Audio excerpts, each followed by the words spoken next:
प्यारे साथियों, नमस्कार, आभार, अभिनंदन। आपका आपके फिजिक्स क्लास में, जिसमें आप सीखने वाले हैं आज कंप्लीट डेरिवेशन एक ही वीडियो में। बिल्कुल सही सुना साथियों, एक ऐसी वीडियो जो आपके फिजिक्स के डर को दूर करेगी और आपको दिलाएगी आपकी परीक्षा में 70 में से 70 अंक। बिल्कुल सही, आपको लगता है डेरिवेशन से डर, तो मैं आज आपके लिए लाया हूं कंप्लीट फिजिक्स डेरिवेशन एक ही वीडियो में। यानी कि अगर इतना पढ़ लिया तो आपका समस्त डेरिवेशन हो जाएगा तैयार और आपका डेरिवेशन से लगने वाला डर खत्म हो जाएगा। बताने वाला हूं आज आपको बहुत सारे डेरिवेशंस की शॉर्ट ट्रिक, जिससे आप बड़ी ही आसानी से डेरिवेशन निकाल सकते हैं, उसका सही आंसर ला सकते हैं और पा सकते हैं 100% अंक अपने परीक्षा में।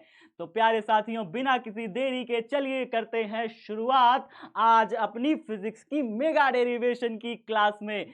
पहला डेरिवेशन जब हम बात करते हैं साथियों, तो पहला डेरिवेशन जो हमारा आता है वो आता है विद्युत क्षेत्र की तीव्रता किसे कहते हैं, साथ ही साथ विद्युत द्विध्रुव के कारण। विद्युत द्विध्रुव के कारण किसी बिंदु पर क्षेत्र की तीव्रता का व्यंजक निकालिए, किसी रैंडम पॉइंट पर, किसी अन्य बिंदु पर। आपने अक्षीय और निरक्षीय बिंदुओं पर तो निकाला ही होगा, लेकिन आज मैं आपको सिखाने वाला हूं किसी रैंडम पॉइंट पर, किसी अन्य बिंदु पर निकालना, क्योंकि इसी से आप अक्षीय भी निकाल सकते हैं और इसी से निरक्षीय भी निकाल सकते हैं अगर आपने इसे सीख लिया तो साथियों, यहां पे हमारे पास है विद्युत द्विध्रुव। आप देख पा रहे हैं, एक हमारा माइनस क्यू आवेश है और एक प्लस क्यू आवेश, जिनमें दूरियां, आगे हम बात करें दोनों आवेशों के बीच की दूरी को, तो आधी दूरी हमने एल और आधी दूरी एल ले रखा है। विद्युत द्विध्रुव को अगर आप इस प्रकार से घुमाते हैं, ध्यान से सुनिएगा, अगर आप विद्युत द्विध्रुव में आघूर्ण देखते हैं, आघूर्ण यानी कि विद्युत द्विध्रुव आघूर्ण, जिसे आप स्मॉल p से प्रदर्शित करते हैं, और ये किसी एक आवेश और आवेशों के बीच की दूरी के गुणनफल के बराबर होता है, यानी p is equal to q into 2l होता है। तो साथियों, इसमें अगर हम दिशा की बात करें, चूंकि p हमारा एक सदिश राशि है, विद्युत द्विध्रुव आघूर्ण एक सदिश राशि है, तो उसकी दिशा होगी माइनस क्यू आवेश से प्लस क्यू आवेश की ओर। अच्छा, p की डायरेक्शन तो आपने देखिए कुछ इस प्रकार से दिखा दी। अब इसी p को दो घटकों में आप तोड़ोगे। एक तो ये घटक होगा जिस दिशा में आपने इस बिंदु को लिया है। अगर ये बिंदु जो है विद्युत द्विध्रुव से थीटा कोण बनाकर स्थित हो, तो आप जो विद्युत द्विध्रुव आघूर्ण p लोगे, उसको आप दो घटकों में तोड़ोगे। एक तो उसकी दिशा में, उस बिंदु की दिशा में, जो कि हमारा बनेगा p cos थीटा, क्योंकि यहां पर एंगल थीटा बन रहा है, और एक इसका लंब घटक टूटेगा जो कि होगा p sin थीटा। तो एक बार आपको अक्षीय निकालना है और एक बार आपको निरक्षीय स्थिति में निकालना है। तो चलिए दोनों के कारण हम लोग देखते हैं।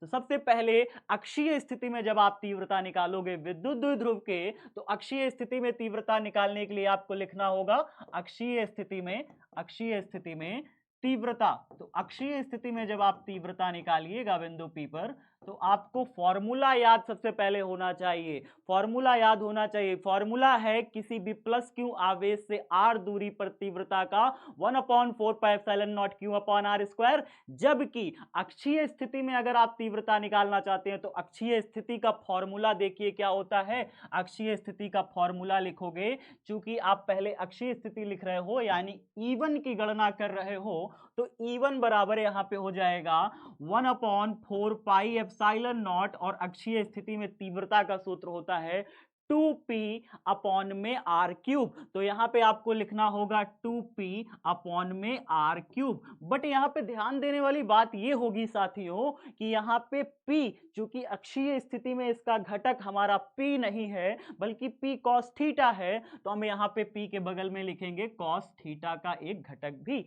अब इसे आप समीकरण नंबर 1 बना सकते हैं यहां पर। अब पुनः बनाएंगे, निरक्षीय स्थिति में तीव्रता निकालेंगे। जब हम विद्युत द्विध्रुव को कुछ इस प्रकार से ऐसे घुमा देंगे, तब निरक्षीय स्थिति हमें प्राप्त होगी, और उस स्थिति में हमें निरक्षीय स्थिति में तीव्रता निकालना होगा। तो निरक्षीय स्थिति में तीव्रता कैसे निकालेंगे, सूत्र क्या लगेगा, ध्यान से देखिएगा। तो निरक्षीय स्थिति में तीव्रता का अगर हम बात करें साथियों, तो इसका फॉर्मूला आपका लगेगा E2। जैसे यहाँ पे दिशा देखिए कुछ इस प्रकार से, आप जानते हैं कि निरक्षीय स्थिति में हम तीव्रता निकालते हैं किसी भी दो माइनस क्यू और प्लस क्यू वैद्युत द्विध्रुव के कारण कुछ इस पॉइंट पर, तो प्लस क्यू के कारण तो तीव्रता इधर होती है, माइनस क्यू के कारण तीव्रता इधर होगी, और इन दोनों के कारण जो फाइनल तीव्रता आती है वो इस ओर होती है। यानी कि वैद्युत द्विध्रुव आघूर्ण जो कि P है उसकी दिशा के अपोजिट दिशा में यहाँ पे होगी। बिल्कुल जैसे यहाँ पे देखिए P साइन थीटा की दिशा इधर है,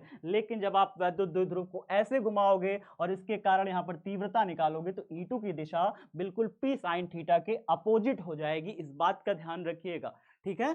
चलिए, तो अभी आपको क्या करना है, अभी आपको निरक्षीय पोजीशन में निकालनी है। तो निरक्षीय पोजीशन में वैद्युत द्विध्रुव के कारण तीव्रता का सूत्र बताइए जल्दी से, कितना होता है 1/4 पाई एप्सिलॉन नॉट, और यहाँ पे होता है P। यहाँ पे P होगा, क्या P होगा? बिल्कुल नहीं। यहाँ पे निरक्षीय स्थिति में जो हमारा वैद्युत द्विध्रुव आघूर्ण है उसका घटक P साइन थीटा है, तो यहाँ पे आप लिखोगे P साइन थीटा, अपॉन में नीचे क्या लिखेंगे आप, इसका क्यूब, यानी कि जो दूरी है उस दूरी का आप लिखोगे क्यूब, तो R क्यूब। इसे आप समीकरण नंबर 2 बना दीजिए। अब यहां पर आपको बिंदु P पर कुल तीव्रता चाहिए, तो बिंदु P पर कुल तीव्रता के लिए आप क्या लिखोगे, अतः बिंदु P पर जब आप कुल तीव्रता निकालिएगा, कुल तीव्रता, तो कुल तीव्रता का सूत्र E बराबर आपका आएगा कितना, E1 वेक्टर प्लस में E2 vector, E1 vector plus में E2 वेक्टर आपका आएगा। और E1 की बात करें तो E1 हमें ये गिवन है, हम वहां पे पुट कर देते हैं, E2 भी गिवन है, हम वहां पे रख देते हैं। अब आपको इन दो सदिश, एक E1 मिला एक E2 मिला, इन दोनों का आपको परिणामी सदिश निकालना है जो कि हमें E मिलेगा, E वेक्टर के रूप मिलेगा। दो सदिशों का परिणामी सदिश आप कैसे निकालते हो, आपके पास सूत्र होता है E बराबर आपका होगा अंडर रूट में E1 का स्क्वायर प्लस में E2 का स्क्वायर। कुछ इस प्रकार से हम किन्हीं भी दो सदिशों के परिणामी सदिश को प्राप्त करते हैं। चलिए हम E बराबर निकाल के देखते हैं। अंडर रूट में हमें E1 जो भी वैल्यू मिली है 1/4 pi epsilon not 2p cos theta upon में r क्यूब का, 1/4 pi epsilon not 2p cos theta upon में r क्यूब का हम यहाँ कर देंगे स्क्वायर, साथ ही साथ प्लस साइन लगाएंगे। E2 का स्क्वायर, E2 हमारे पास ये है, हम इसका यहाँ पे रख करके स्क्वायर कर देंगे, यानी कि 1/4 pi epsilon not p sine theta upon में r क्यूब का होल स्क्वायर। कुछ इस प्रकार से हमने यहाँ पे कर देना है। अब उसके बाद हमें इसका वर्ग करना है, लेकिन अगर आप यहाँ पे बहुत ध्यान से देखेंगे तो 1/4 pi epsilon not p upon में r cube, 1/4 pi epsilon not p upon में r क्यूब आपको कॉमन दिखेगा साथियों। तो कॉमन ले लें अगर हम इसे, तो हमारे पास क्या क्या चीजें हो जाएंगी, अगर आप ध्यान से देखेंगे तो E बराबर 1/4 पाई एप्सिलॉन नॉट, साथ ही साथ हमें और क्या क्या चीजें कॉमन मिल रही थी, हम लिखेंगे P ऊपर कॉमन मिल रहा है और नीचे r क्यूब कॉमन मिल रहा है, तो हम इसे P अपॉन में r क्यूब, इसे हम कॉमन ले लेंगे। अंदर हमारे पास कुछ चीजें शेष बच गई हैं, जैसे कि पहले वाले में अगर 1/4 pi epsilon not p upon r cube common ले लेंगे तो 2 cos थीटा का स्क्वायर शेष बचेगा, और 2 cos थीटा का स्क्वायर करोगे तो कितना हो जाएगा 4, 2 का स्क्वायर हो गया 4, और cos थीटा का स्क्वायर cos स्क्वायर थीटा।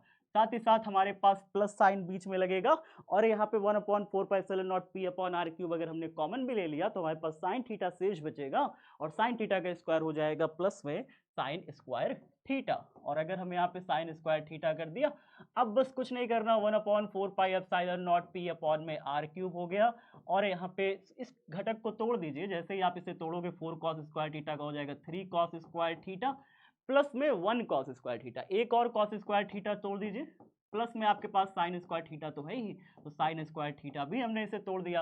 अब cos square theta plus sine square theta यहाँ पे हो जाएगा 1, तो ये हो गया हमारा 1। तो 1 हम इसे क्या लिख सकते हैं, हम इसे लिख सकते हैं 1 प्लस में 3 cos स्क्वायर थीटा, एक ब्रैकेट में, ये हो गया हमारा पूरा 1, ठीक है। तो p अपॉन में r क्यूब, साथ ही साथ हमारे पास है 1/4 पाई एप्सिलॉन नॉट। इतनी सारी चीजें हमें प्राप्त हो गई। किसी भी रैंडम पोजीशन पर, किसी भी अन्य बिंदु पर अगर आपको निकालना है वैद्युत क्षेत्र की तीव्रता का सूत्र, तो ये आपको प्राप्त हो जाएगा। अब अगर इसी सूत्र से अगर आप थीटा की वैल्यू को 0 पुट कर दो तो आपको मिल जाएगा अक्षीय स्थिति पर तीव्रता। जैसे कि अगर आप यहाँ पे आप थीटा की वैल्यू को जैसे ही 0 पुट करोगे तो 0 पुट करते ही cos 0 हो जाएगा। लेट से चलिए हम यहाँ पे आपको दिखाते हैं, अगर आप थीटा की वैल्यू को 0 डिग्री रखते तो ये आपकी अक्षीय स्थिति प्राप्त होगी। अक्षीय स्थिति प्राप्त होगी, अक्षीय स्थिति का सूत्र आ जाएगा, अक्षीय स्थिति में आएगा थीटा की वैल्यू जैसे ही 0 रखोगे cos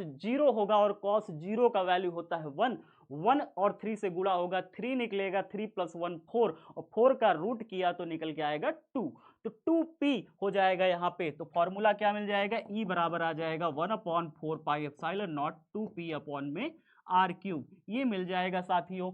अगर आप इसी फॉर्मूले में यहाँ पे थीटा की जगह 90 डिग्री पुट कर देते हैं, if you put the value of theta is equal to 90 degree, यानी कि निरक्षीय पोजीशन में अगर आप निकालना चाहते हैं तो इसी से आप निरक्षीय निकाल सकते हैं, और आपका निरक्षीय स्थिति में जो तीव्रता आएगा, जैसे ही cos 90 रखेंगे, cos 90 का वैल्यू 0, 0 से 3 गुणा हुआ 0, 1 बचा, 1 का रूट भी 1 ही आएगा, और आपका फॉर्मूला मिल जाएगा E बराबर 1/4 pi epsilon not p upon में r³।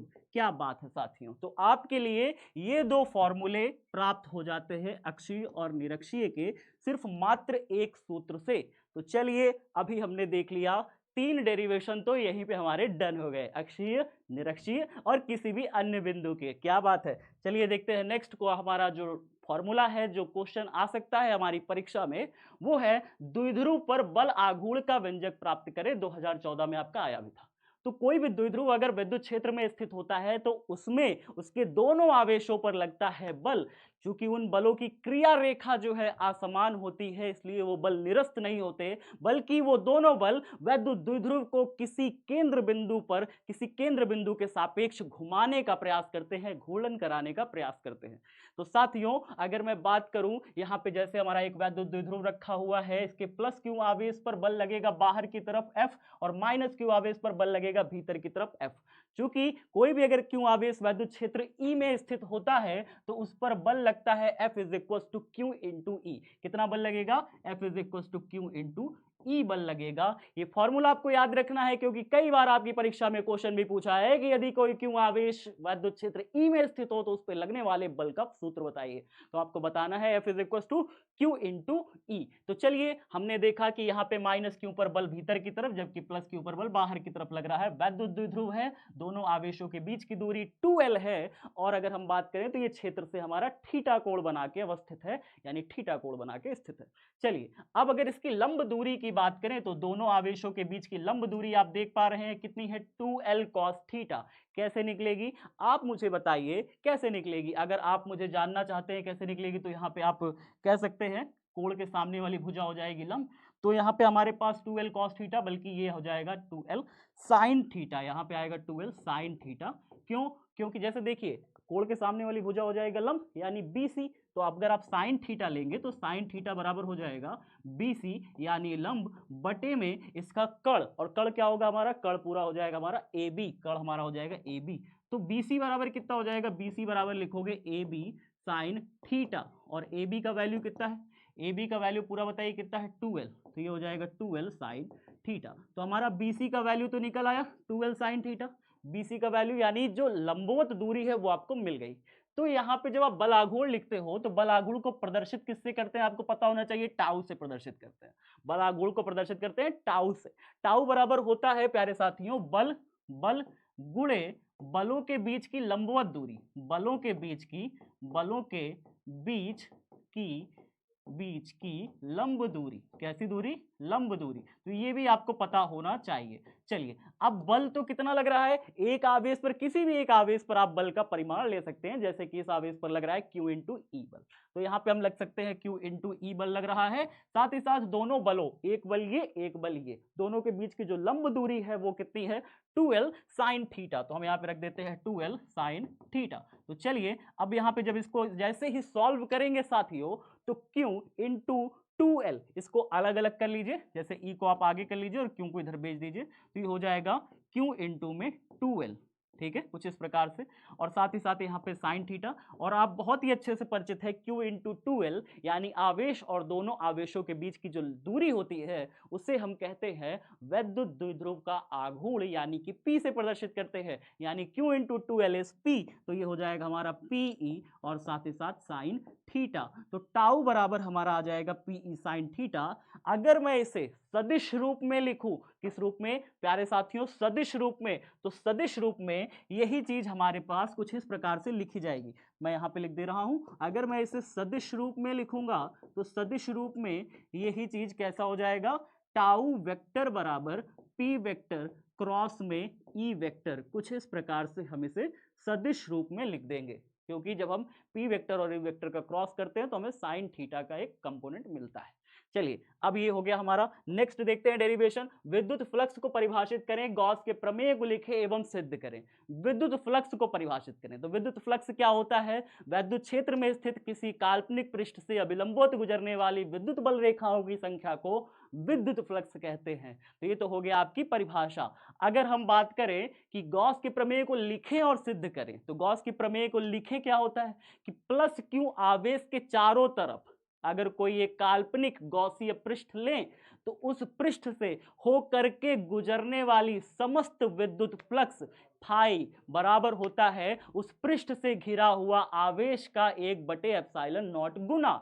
यही तो था हमारा गॉस की प्रमेय। तो गॉस की प्रमेय आपको याद कर लेनी है। अब इसे प्रूव कैसे करें, उपपत्ति कैसे करें, तो आइए आपको मैं इसका सॉल्यूशन दिखाता हूं कि इसको प्रूव कैसे करें, उपपत्ति कैसे करें, इसकी डेरिवेशन कैसे करें।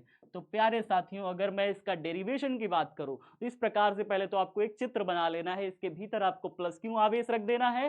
प्लस क्यू आवेश से आर दूरी पर ये पूरा का पूरा एक छोटा सा सेगमेंट, छोटा सा एरिया, छोटा सा क्षेत्रफल घेर लेना है प्लस क्यू आवेश से आर दूरी पर। अब इस छोटे से क्षेत्रफल से क्षेत्रफल सदिश जो होगा वो पृष्ठ के अभिलंबवत होगा, और प्लस क्यू आवेश से आर दूरी पर अगर आप तीव्रता की बात करेंगे तो प्लस क्यू आवेश के कारण तीव्रता की दिशा होती है बाहर की तरफ, तो तीव्रता की दिशा हो जाएगी बाहर की तरफ, और क्षेत्रफल सदिश इस पर लंब, क्षेत्रफल और तीव्रता के बीच में जो एंगल बनेगा वो है हमारा थीटा एंगल। तो इस स्थिति से अगर हम बात करेंगे साथियों, तो अब मुझे क्या करना है, मुझे निकालना है फ्लक्स। इस छोटे से रीजन, ये जो छोटा सा हिस्सा है, इस छोटे से हिस्से से कितना फ्लक्स गुजर रहा है। अतः डीए क्षेत्रफल से डीए क्षेत्रफल से डीए क्षेत्रफल से गुजरने वाला फ्लक्स, गुजरने वाला अगर आप फ्लक्स की गणना करोगे तो फ्लक्स बराबर कितना हो जाएगा, छोटा सा फ्लक्स गुजरेगा, क्योंकि आपने छोटा क्षेत्रफल ले रखा है, छोटे क्षेत्रफल से फ्लक्स भी कितना गुजरेगा, बहुत छोटा सा।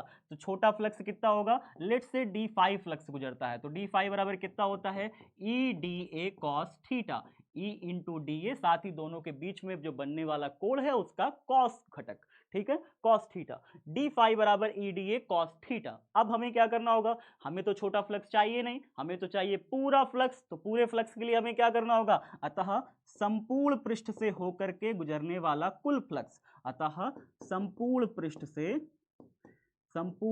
से गुजरने वाला कुल फ्लक्स कितना हो जाएगा, बताइए जल्दी से। कुल फ्लक्स अगर हम निकालेंगे तो हमें मिलेगा प्यारे साथियों कुछ इस प्रकार से।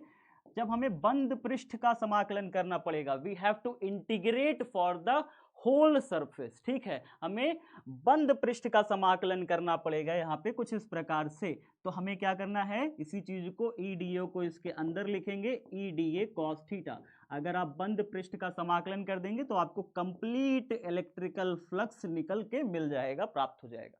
अब यहाँ पे प्लस क्यू आवेश से अगर आर दूरी पर विद्युत क्षेत्र की तीव्रता निकालते हो तो आपको फॉर्मूला पता है, ई बराबर 1/4πε0, साथ ही साथ क्यू अपॉन में आर स्क्वायर, प्लस क्यू आवेश से आर दूरी पर क्षेत्र की तीव्रता का सूत्र ये होता है साथियों। तो अगर मैं ई का वैल्यू रख दूं तो फाई ई बराबर मुझे यहाँ पे क्या मिल जाएगा, देखिएगा फाई ई बराबर हमें मिल जाएगा, जैसे ही आप ई का वैल्यू रखेंगे तो फ्लक्स बंद पृष्ठ का समाकलन, ई का वैल्यू रखा 1/4πε0 क्यू अपॉन में आर स्क्वायर, और साथ ही साथ हमारे पास डी ए कॉस थीटा भी तो है, तो हम यहाँ पे रख देंगे डी ए कॉस थीटा। चलिए अब हम बात करते हैं प्यारे साथियों कुछ इस प्रकार से कि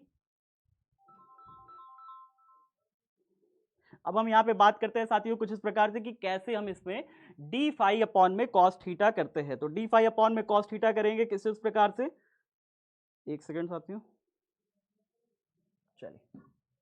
तो यहाँ पे हमारे पास 1/4πε0 और क्यों, ये हमारा है कांस्टेंट। तो कांस्टेंट चीजों को हम समाकलन नहीं करते, कांस्टेंट चीजों को हम बाहर कर देते हैं। तो कांस्टेंट चीजों को हम बाहर कर देंगे, 1/4πε0 क्यू को हम क्या करेंगे, समाकलन से बाहर कर देंगे। तो 1/4πε0, साथ ही साथ हमारे पास है क्यू, हमने कर दिया इसे समाकलन से बाहर। अब हमारे पास क्या क्या चीजें शेष बची, देखिए यहाँ पे हमारे पास बचा D A cos theta upon में आर स्क्वायर। तो जैसे ही D A cos theta upon R square बचेगा तो हम यहाँ पे पुट कर देंगे D A cos theta upon में आर स्क्वायर। अब D A cos theta upon में आर स्क्वायर आपको समझना होगा आखिरकार ये है क्या। तो जो छोटा सा क्षेत्रफल होगा अगर आप उसका कॉस थीटा अपॉन में आर स्क्वायर करते हैं तो ये आपको मिलता है घन कोण यानी कि डी ओमेगा, ये हमें प्राप्त होता है डी ओमेगा। तो इस पूरे फंक्शन की जगह हमें मिलेगा डी ओमेगा। तो आप यहाँ पे लिख सकते हैं चूंकि आप यहाँ पे छोटा सा ऐसे लिख सकते हैं कि चूंकि समाकलन जो होता है D A cos theta upon में आर स्क्वायर, ये किसके बराबर है, ये बराबर है डी ओमेगा के। डी ओमेगा यानी कि सूक्ष्म घनकोण जो कि ये पृष्ठ इस छोटे से सेंटर पर आरोपित कर रहा है, बना रहा है, वो छोटा सा यहाँ पे जो घनकोण आप देख पा रहे हैं वही है हमारा डी ओमेगा। चलिए डी ओमेगा इसकी जगह पे पुट करेंगे तो वैल्यू हमें क्या मिलेगी, 1/4πε0, साथ ही साथ क्यों लिखा और यहाँ पे रखा हमने डी ओमेगा। तो डी ओमेगा हमने कर लिया। क्या आप सभी साथियों को डी ओमेगा का समाकलन पता है, छोटा सा कोण है, अगर ये पूरे पृष्ठ द्वारा केंद्र पर अंतरित कोण होता तो हमें मिलता 4 पाई। कितना कोण मिलता प्यारे साथियों, 4 पाई कोण मिलता। इस हिसाब से हमारे पास प्राप्त होता हमें 4 पाई कोण के लिए phi of E is equal to 1/4πε0, साथ ही साथ क्यों है और डी ओमेगा का समाकलन किया तो हमें मिला 4 पाई। ठीक है, अब यहां से 4 पाई से 4 पाई ऊपर नीचे कैंसिल आउट हो गया, ऊपर बचा क्यों, नीचे बचा एप्सिलॉन नॉट।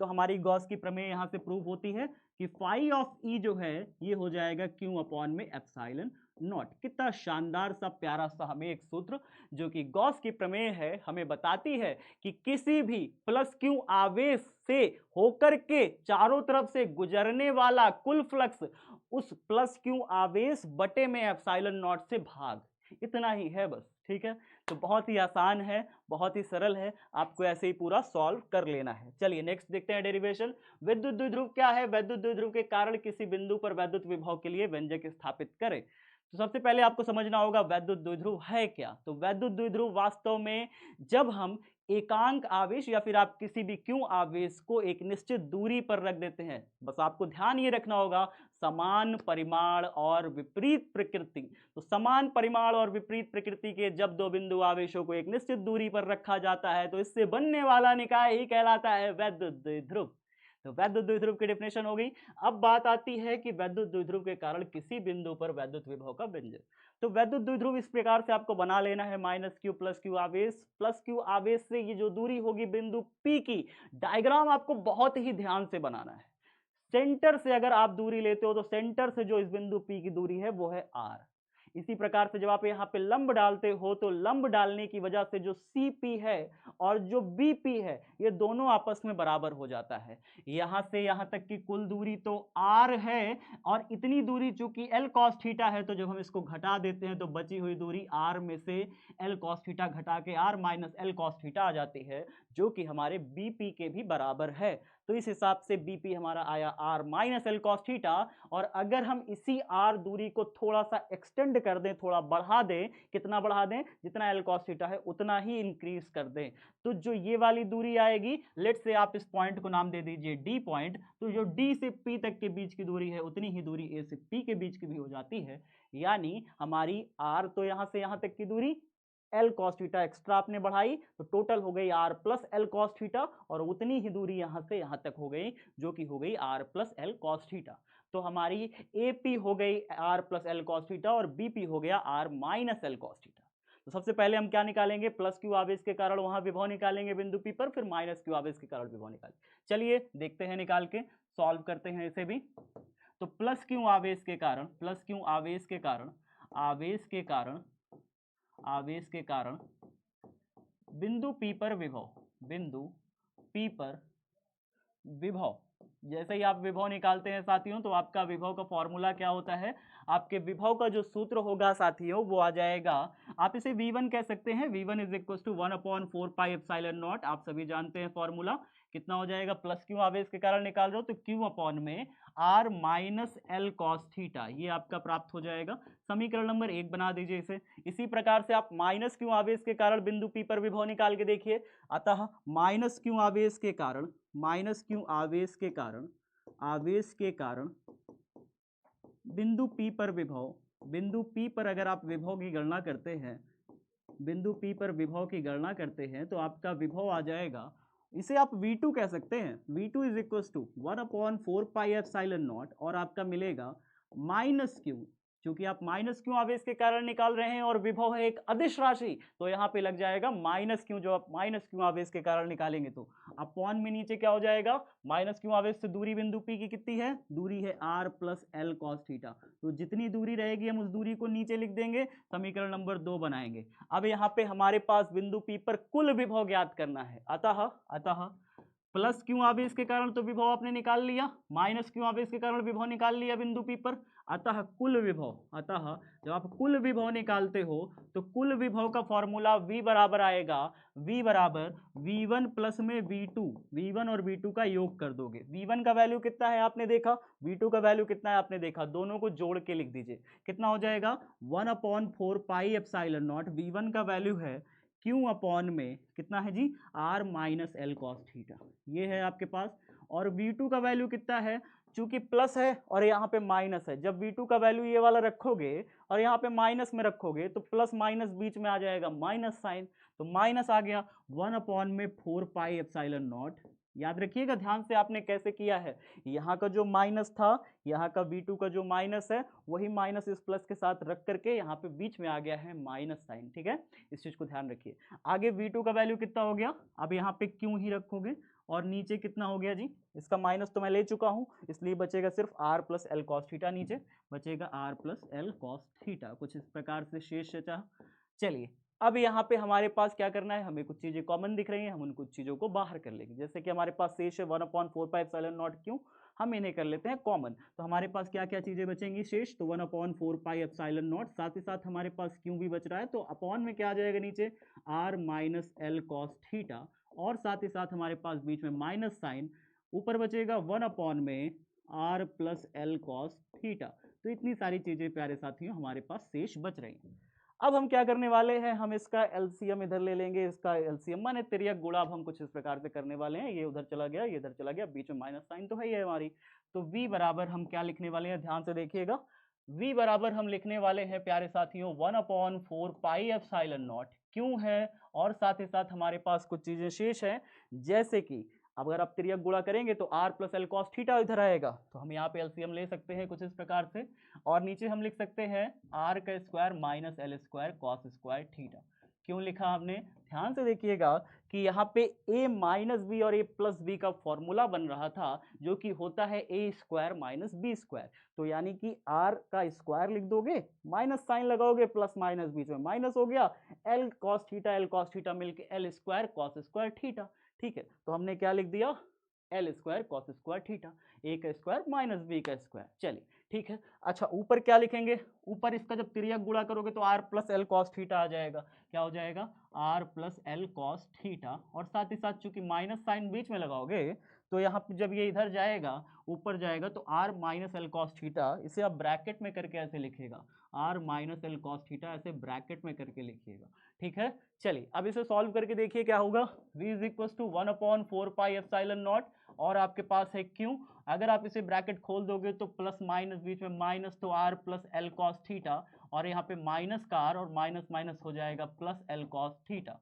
अब नीचे ब्रैकेट में अगर आप देखोगे तो ये हो जाएगा R का square minus L square cos square theta, plus R minus R, कहानी खत्म, एल कॉस थीटा मिलके बन रहा है 2L कॉस थीटा, कितना हो जाएगा 2L कॉस थीटा, तो v is equal to 1/4 pi epsilon naught क्यों होगा, और ऊपर होगा 2L कॉस थीटा, और नीचे की बात करें तो नीचे हो जाएगा R square minus L square cos square theta.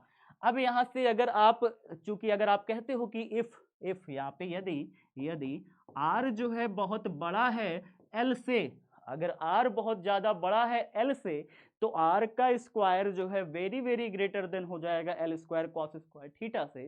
तो हम L square cos square theta को जो नीचे है उसको हम नेग्लेक्ट कर देते हैं आर की तुलना में। आर के तुलना में जो एल कॉस थीटा है वो बहुत छोटा है, इसलिए हम आर स्क्वायर को काफी बड़ा मानते हुए इसको हम नेग्लेक्ट कर देते हैं। तब L square cos square theta को उपेक्षित करने पर या उपेक्षणीय उपेक्षणीय करने पर यानी कि हम इसे क्या क्या कर देते हैं, उपेक्षित कर देते हैं, इसको नेग्लेक्ट कर देते हैं। जब इसे नेग्लेक्ट कर देंगे तो हमारे पास शेष क्या बचेगा, हमारे पास बचेगा 1/4 पाई एप्सिलॉन नॉट और बचेगा क्यों, ऊपर बचेगा 2l साइन थीटा, तो हम इसे लिख सकते हैं 2l कॉस थीटा और नीचे हमारे पास बचेगा सिर्फ आर स्क्वायर। आप सभी जानते हैं Q इंटू 2l होता है P, किसके बराबर होता है, P के बराबर। तो यहां से V बराबर आपको फाइनल आंसर मिलेगा 1/4 pi epsilon not P cos theta, ऊपर मिलेगा P cos थीटा अपॉन में आर स्क्वायर। ये हो गया किसी भी बिंदु पर वैद्युत द्विध्रुव के कारण किसी भी बिंदु पर विभव का सूत्र आ गया। यहां से अगर आप अक्षीय स्थिति में निकालेंगे विभव, अक्षीय स्थिति में तो आप लिख दीजिए cos 0 और cos 0 का वैल्यू आप जानते हैं 1 होता है। तो अगर आप यहां से थीटा बराबर 0 डिग्री रख देंगे तो आपका अक्षीय स्थिति का सूत्र मिल जाएगा। क्या हो जाएगा, अक्षीय स्थिति का cos 0 रखते ही 1 हो जाएगा। तो अक्षीय स्थिति का जो विभव आएगा v बराबर 1/4 पाई एप्सिलॉन नॉट कितना आ जाएगा जी, P अपॉन आर स्क्वायर। क्या हो जाएगा, P अपॉन आर स्क्वायर। तो ये अक्षीय स्थिति का विभव आ गया। और अगर आप थीटा बराबर यहाँ 90 डिग्री रख देते हैं, थीटा बराबर 90 डिग्री रख देते हैं तो आपका निरक्षीय स्थिति का मिल जाएगा और cos 90 रखते ही मान 0 हो जाएगा। तो निरक्षीय स्थिति का जो भी विभव आएगा वो क्या आता है, 0 आता है। या एग्जाम में आपसे पूछता भी है कि निरक्षीय स्थिति का विभव बताइए, तो आपका आंसर होना चाहिए 0। कितना होना चाहिए प्यारे साथियों, 0। चलिए नेक्स्ट क्वेश्चन हम देखते हैं। नेक्स्ट क्वेश्चन की बात करें तो हमारे पास आता है संधारित्र में संचित ऊर्जा घनत्व की बात करता है। ऊर्जा घनत्व क्या होता है इसके बारे में सबसे पहले आपको जानना होगा कि संधारित्रों में संचित ऊर्जा का सूत्र होता क्या है। तो संधारित्रों में संचित ऊर्जा का जो सूत्र है प्यारे साथियों, U बराबर हाफ CV स्क्वायर। यानी अगर संधारित्र की धारिता C हो और संधारित्र के बीच का, प्लेटों के बीच का विभवांतर अगर V है, तो संधारित्र का जो ऊर्जा है, संधारित्र की जो एनर्जी है, वो energy stored between the plates, संधारित्र की प्लेटों के बीच की जो संचित ऊर्जा है उसका सूत्र हाफ CV स्क्वायर होता है। अच्छा, इतनी तो बात हो गई सर।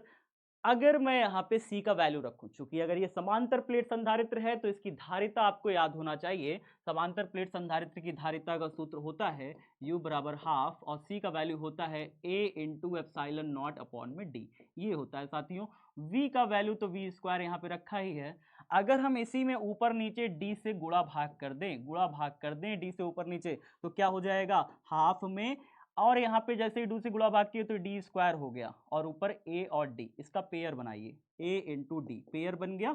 और यहाँ पे बचा कितना, एप्सिलॉन नॉट बचा और क्या बचा, वी स्क्वायर ऊपर बचा, गुणा में करके लिख लीजिए और नीचे बचा डी स्क्वायर। तो हम इसे भी डी स्क्वायर करके ऐसे लिख लेते हैं।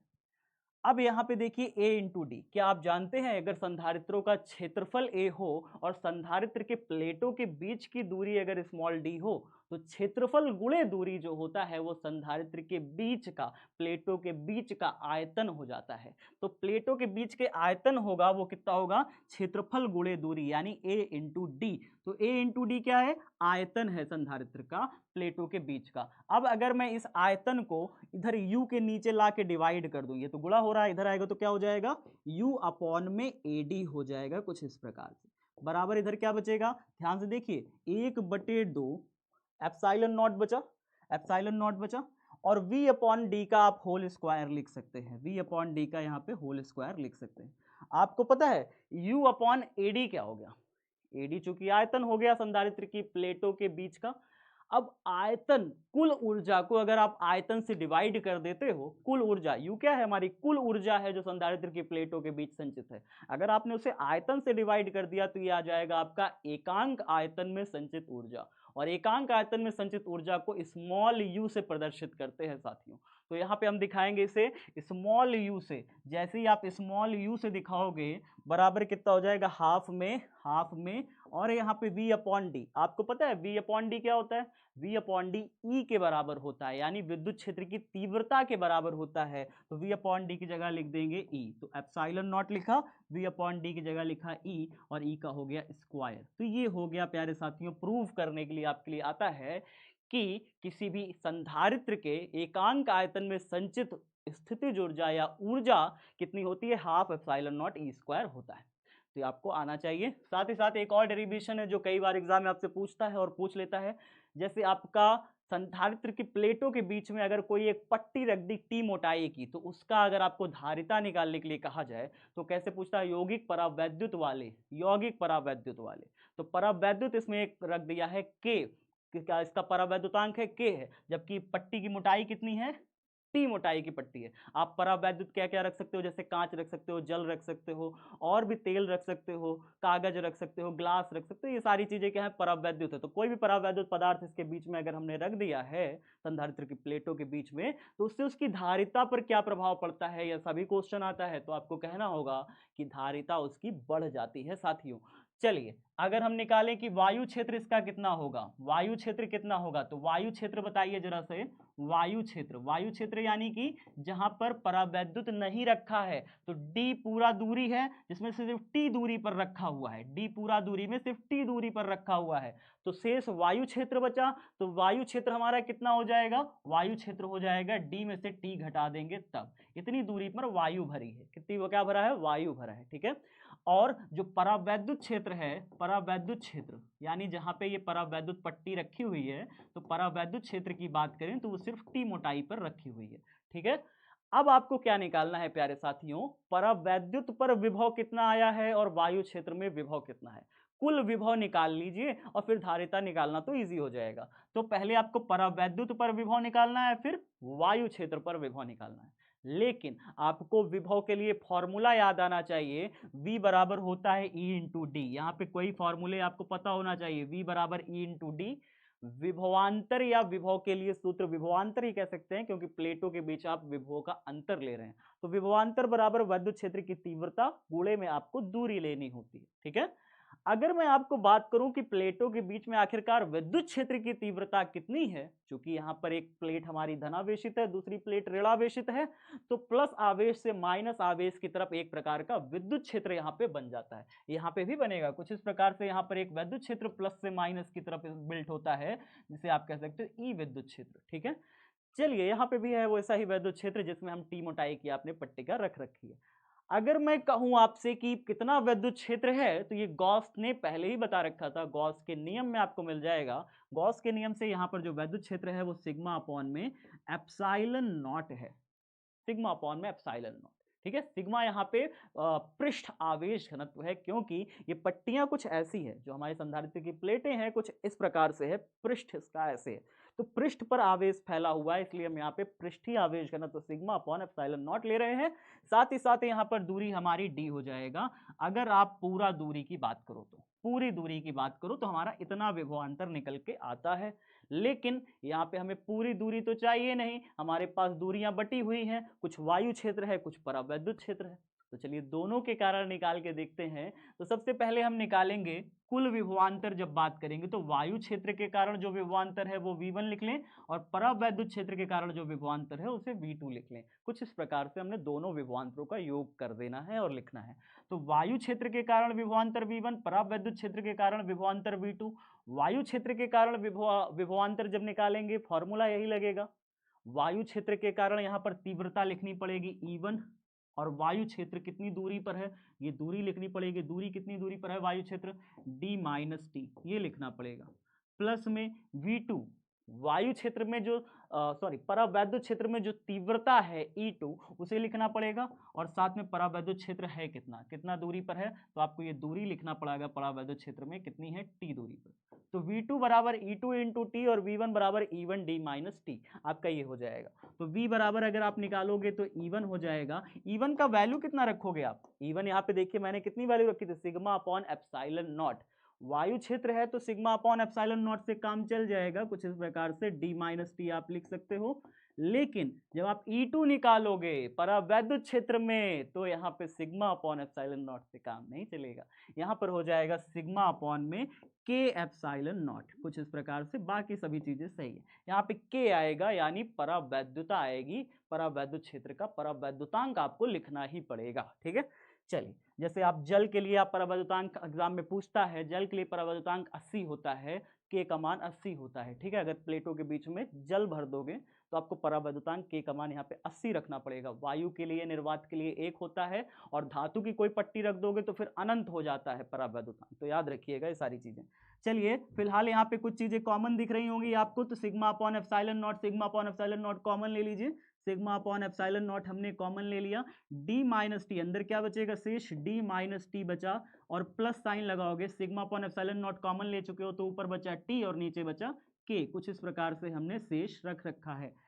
अब सिग्मा का वैल्यू आप जानते हैं कितना होता है? सिग्मा बराबर होता है क्यू अपॉन में ए। कितना होता है? क्यू अपॉन में ए। तो हमारा फॉर्मूला क्या हो जाएगा? v बराबर सिग्मा की जगह रखिए आप क्यू अपॉन में ए, और साथ ही साथ हमारे पास और क्या क्या चीजें शेष हैं, जैसे एप्सिलॉन नॉट हमारे पास शेष है, तो एप्सिलॉन नॉट हो गया, और अंदर हमारे पास बचा डी माइनस टी प्लस में टी बाई के, कुछ ये बचा हमारे पास। अब हमारे प्यारे साथियों क्या करना है कि विभवांतर तो हमें प्लेटों के बीच का मिल गया, अतः धारिता का जब फॉर्मूला लगाएंगे, अतः धारिता का सूत्र जब आप लगाते हो तो धारिता आती है C बराबर क्यू अपॉन में V। ये होती है धारिता। क्यू का वैल्यू तो आप क्यों ही रखोगे, क्योंकि आपने आवेश दिया ही है प्लेटों को क्यों, तो आप क्यू का वैल्यू क्यों ही रखिए। तो कितना हो जाएगा जी, यहाँ से अगर आप धारिता C बराबर निकालेंगे तो क्यू अपॉन में V का वैल्यू जो है पूरा उठा के रखना पड़ेगा। कितना? क्यू अपॉन में ए एप्सिलॉन नॉट, साथ ही साथ हो जाएगा आपका डी माइनस टी प्लस में टी बाई के, कुछ इतना होगा आपको रखना पड़ेगा। अब यहाँ पे आपका Q से Q कट जाएगा, जैसे यहाँ से एक Q cancel out, A epsilon not ऊपर चला गया तो C बराबर हो गया A into epsilon not upon में D माइनस टी प्लस में T बाई के। कुछ इस तरीके से आपको यहाँ पे पुट कर देना होगा, बस इतना सा। ये हो गई संधारित्र की प्लेटों के बीच अगर आप T मोटाई की कोई परावैद्युत प्लेट डालते हो। अगर याद रखिए, अगर आपने कोई भी मोटाई की, किसी भी मोटाई की परावैद्युत प्लेट नहीं डाली है, पूरा वायु क्षेत्र है, तो आप इस टी को बस जीरो कर दीजिए। इस टी को जैसे ही आप जीरो करोगे तो ये पद जीरो, ये पद जीरो हो जाएगा, पूरा जीरो हो जाएगा। तब अगर परावैद्युत पट्टी नहीं डाली है, अगर परावैद्युत नहीं डाला तो बस टी मोटाई को ही आपको जीरो रखना है। तो वायु अगर प्लेटों के बीच में है, दोनों प्लेटों के बीच में अगर आपने वायु रखा है, तो वायु संधारित्र की धारिता को आप सी नॉट से दिखाते हो। किससे दिखाते हो? सी नॉट से दिखाते हो। तब सी नॉट हो जाएगा प्यारे साथियों कितना? ए इंटू एप्सिलॉन नॉट अपॉन में डी। ये याद आ जाए, याद रखिए इतना हो जाएगा। और अगर आपने प्लेटों के बीच में संपूर्ण पूरी मोटाई परावैद्युत भर दिया है, कोई स्मॉल छोटा सा पट्टी नहीं डाला, बल्कि पूरा मोटाई में भर दिया है परावैद्युत, पूरा पट्टी परावैद्युत से ही भर दी है, तो आप टी को ही के रखना पड़ेगा। फिर क्या रखना पड़ेगा आपको? टी को ही, पूरा का पूरा जो मोटाई है टी, देखिए मैं समझिए, जैसे कि अगर मैं आपसे कहूं इस टी मोटाई पर नहीं रखा परावैद्युत पट्टी का, बल्कि पूरे डी मोटाई पर ही परावैद्युत से भर दिया पूरा, माने टी ही डी बन जाए, टी ही क्या बन जाए? डी बन जाए, तो क्या हो जाएगा हमारा? हमारा पूरी मोटाई पर अगर परावैद्युत पट्टी का भर दी जाए तो यहाँ पे क्या हो जाएगा? टी की जगह डी रख दोगे आप। अगर संपूर्ण मोटाई में परावैद्युत ही भर दिया जाए तो टी को हम रिप्लेस कर देते हैं डी से, और टी को रिप्लेस करेंगे डी से तो सी बराबर फॉर्मूला क्या हो जाएगा? ए इंटू एप्सिलॉन नॉट अपॉन में देखिए क्या हो जाएगा? डी माइनस ये डी हो जाएगा। ठीक है, तो D plus D minus D cancel हो जाएगा, प्लस में डी बाई के, तो डी बाई के हो जाएगा, के घूम के ऊपर चला जाएगा और नीचे बचेगा सिर्फ डी। कुछ इस प्रकार से हमारा ये फॉर्मूला मिल जाएगा। अब ये सी नॉट और सी को अगर हम डिवाइड कर दें, ध्यान से देखिए, अगर इस सी को और इस सी नॉट को डिवाइड कर दें तो हमारे पास समीकरण मिलेगा सी अपॉन में सी नॉट बराबर, सी अपॉन में सी नॉट बराबर, इसको ऊपर रखिए और इसको नीचे रखिए, डिवाइड कर दोगे तो A into epsilon naught, A into epsilon naught cancel हो जाएगा। जैसे ऊपर हम रखेंगे के ए एप्सिलॉन नॉट बाई में डी, और नीचे रखेंगे A into epsilon naught by में डी, क्या क्या कैंसिल हो जाएगा? ये पूरा इससे निपट जाएगा। तो हमारे पास रिलेशन क्या मिल जाएगा? सी अपॉन सी नॉट बराबर हो जाएगा के, और इसी से आपको एक प्यारा सा फॉर्मूला मिलता है सी बराबर के इंटू में सी नॉट। ये एक छोटा सा प्यारा सा सूत्र देखने को मिलता है, तो इस सूत्र को भी याद रखिए क्योंकि ये भी सूत्र आता है आपकी परीक्षा में। ठीक है, चलिए अब देखते हैं नेक्स्ट हमारा डेरिवेशन। हमारा नेक्स्ट डेरिवेशन है किरचॉफ के नियम की सहायता से, किरचॉफ का नियम का उपयोग करके व्हीटस्टोन सेतु के संतुलन की अवस्था प्राप्त करनी है। बहुत ही आसान सा है। यहाँ पे आपको कुछ इस प्रकार से आपको पूरा डायग्राम सेट कर लेना है, बना लेना है। यहाँ पर एक बैटरी लगानी है, बैटरी से धारा आई निकली, चतुर्भुज के चारों कोनों पर, चारों भुजाओं पर आपको 4 प्रतिरोध लेने हैं पी क्यू आर एस, और इस प्रकार से सेट करने हैं कि इनके विकर्ण में, जो इनका विकर्ण है उसमें एक गैल्वेनोमीटर के साथ एक कुंजी भी लगानी है। 2 कुंजियां हैं, एक कुंजी यहाँ पे K1 और एक कुंजी यहाँ पे K2 लगाई गई है। साथियों अगर यहाँ से I धारा बैटरी से निकल के आई है तो वो I1 धारा ऊपर चली जाती है, I2 धारा नीचे आ जाती है। इस स्थिति में अगर संतुलन की अवस्था में है व्हीटस्टोन सेतु हमारा, तो संतुलन की अवस्था में इसमें गैल्वेनोमीटर में कोई भी धारा प्रवेश नहीं करेगी। वो समस्त धारा I1 इस वाले सिरे में चली जाएगी, कुछ इस प्रकार से यहाँ पे धारा I1 आ जाएगी, और यहाँ से नीचे से I2 धारा इधर चली जाएगी कुछ इस प्रकार से। तो I2 धारा S में और I1 धारा Q से होते हुए वापस से ये बिंदु C पर मिल करके पुनः से I धारा बना लेगी, और I धारा फिर से ऋणात्मक सिरे से बैटरी में प्रवेश कर जाएगी। तो चलिए देखते हैं बंद पाश हम लेते हैं। इसमें किरचॉफ का नियम प्रयोग करना है, तो सबसे पहले लिखेंगे बंद पाश। कौन सा बंद पाश हम इसमें लेंगे, ध्यान से आपको लिखना पड़ेगा। सबसे पहले आपको बंद पाश लिखना है APDA। ध्यान से देखिए कैसे लिया, ABDA इस बंद पाश में। तो बंद पाश ABDA में जब हम आप बात करेंगे तो हमारे प्यारे साथियों इसमें क्या होता है कि भैया A से B गए, धारा बह रही है I1 और प्रतिरोध है P। तो आप क्या लिखोगे, हमारा नियम क्या है, किरचॉफ के बंद पाश यानी द्वितीय नियम कहता है किसी भी बंद पाश में धारा और प्रतिरोध का गुणनफल उस बंद पाश में जितने वैद्युत वाहक बल हैं, जितनी बैटरियां जुड़ी हुई हैं, उनके वैद्युत वाहक बलों के योग के बराबर। तो चलिए देख लेते हैं। यहाँ पे धारा और प्रतिरोध का गुणनफल A से B में गए तो धारा हमारा I1, प्रतिरोध हमारा P, तो धारा और प्रतिरोध का गुणनफल कितना हो जाएगा, I1 इंटू P, कुछ इस प्रकार से। अब आप आओगे B से D में। B से D में ना धारा है ना ही हमारा कोई प्रतिरोध है, तो हमारे पास तो शून्य है। फिर आप आओगे D से A। D से A जब आप आ रहे हो तो धारा आपकी अपोजिट डायरेक्शन में जा रही है, जिसके कारण आप लिखोगे माइनस साइन I2 इंटू धारा गुणे प्रतिरोध है हमारा R, कुछ इस प्रकार से बराबर। और इस परिपथ में हमारे पास कितनी बैटरियां जुड़ी हुई हैं, आप देख पा रहे हो कोई भी बैटरी नहीं जुड़ी, तो आप यहाँ पे वैद्युत वाहक बलों को 0 रख दोगे। अब माइनस उधर चला जाएगा तो हमारे पास बचेगा I1P बराबर, माइनस उधर गया तो ये बन गया I2 इंटू R, इसे समीकरण नंबर 1 बना देंगे।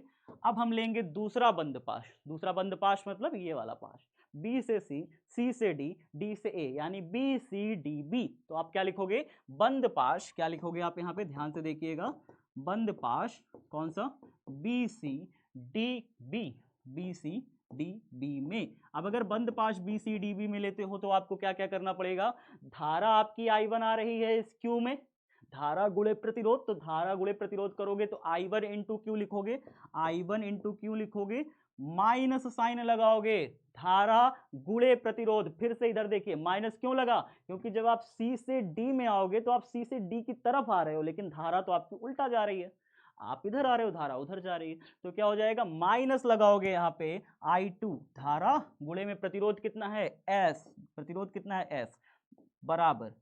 फिर वापस D से B जाओगे, लेकिन यहाँ पे कोई धारा नहीं बह रही, कोई प्रतिरोध नहीं बह रहा। संतुलन की अवस्था में जो हमारा विकर्ण होता है उसमें जो गैल्वेनोमीटर लगा होगा, गैल्वेनोमीटर में विक्षेप नहीं दर्शाएगा, कोई भी गैल्वेनोमीटर की सुई हिलेगी नहीं संतुलन की अवस्था में। बराबर अगर आप करोगे तो बराबर हो जाएगा पुनः से शून्य, क्योंकि दूसरे वाले पाश में भी कोई भी बैटरी नहीं जुड़ी है। तो चलिए यहाँ से भी अगर आप निकालोगे I1 क्यों बराबर, तो आपका I2S जो उधर है उधर जाएगा, तो कितना हो जाएगा, कुछ इस प्रकार से बन जाएगा I2S। समीकरण नंबर दूसरा बना दीजिए। अब समीकरण 1 और 2 को भाग कर दीजिए।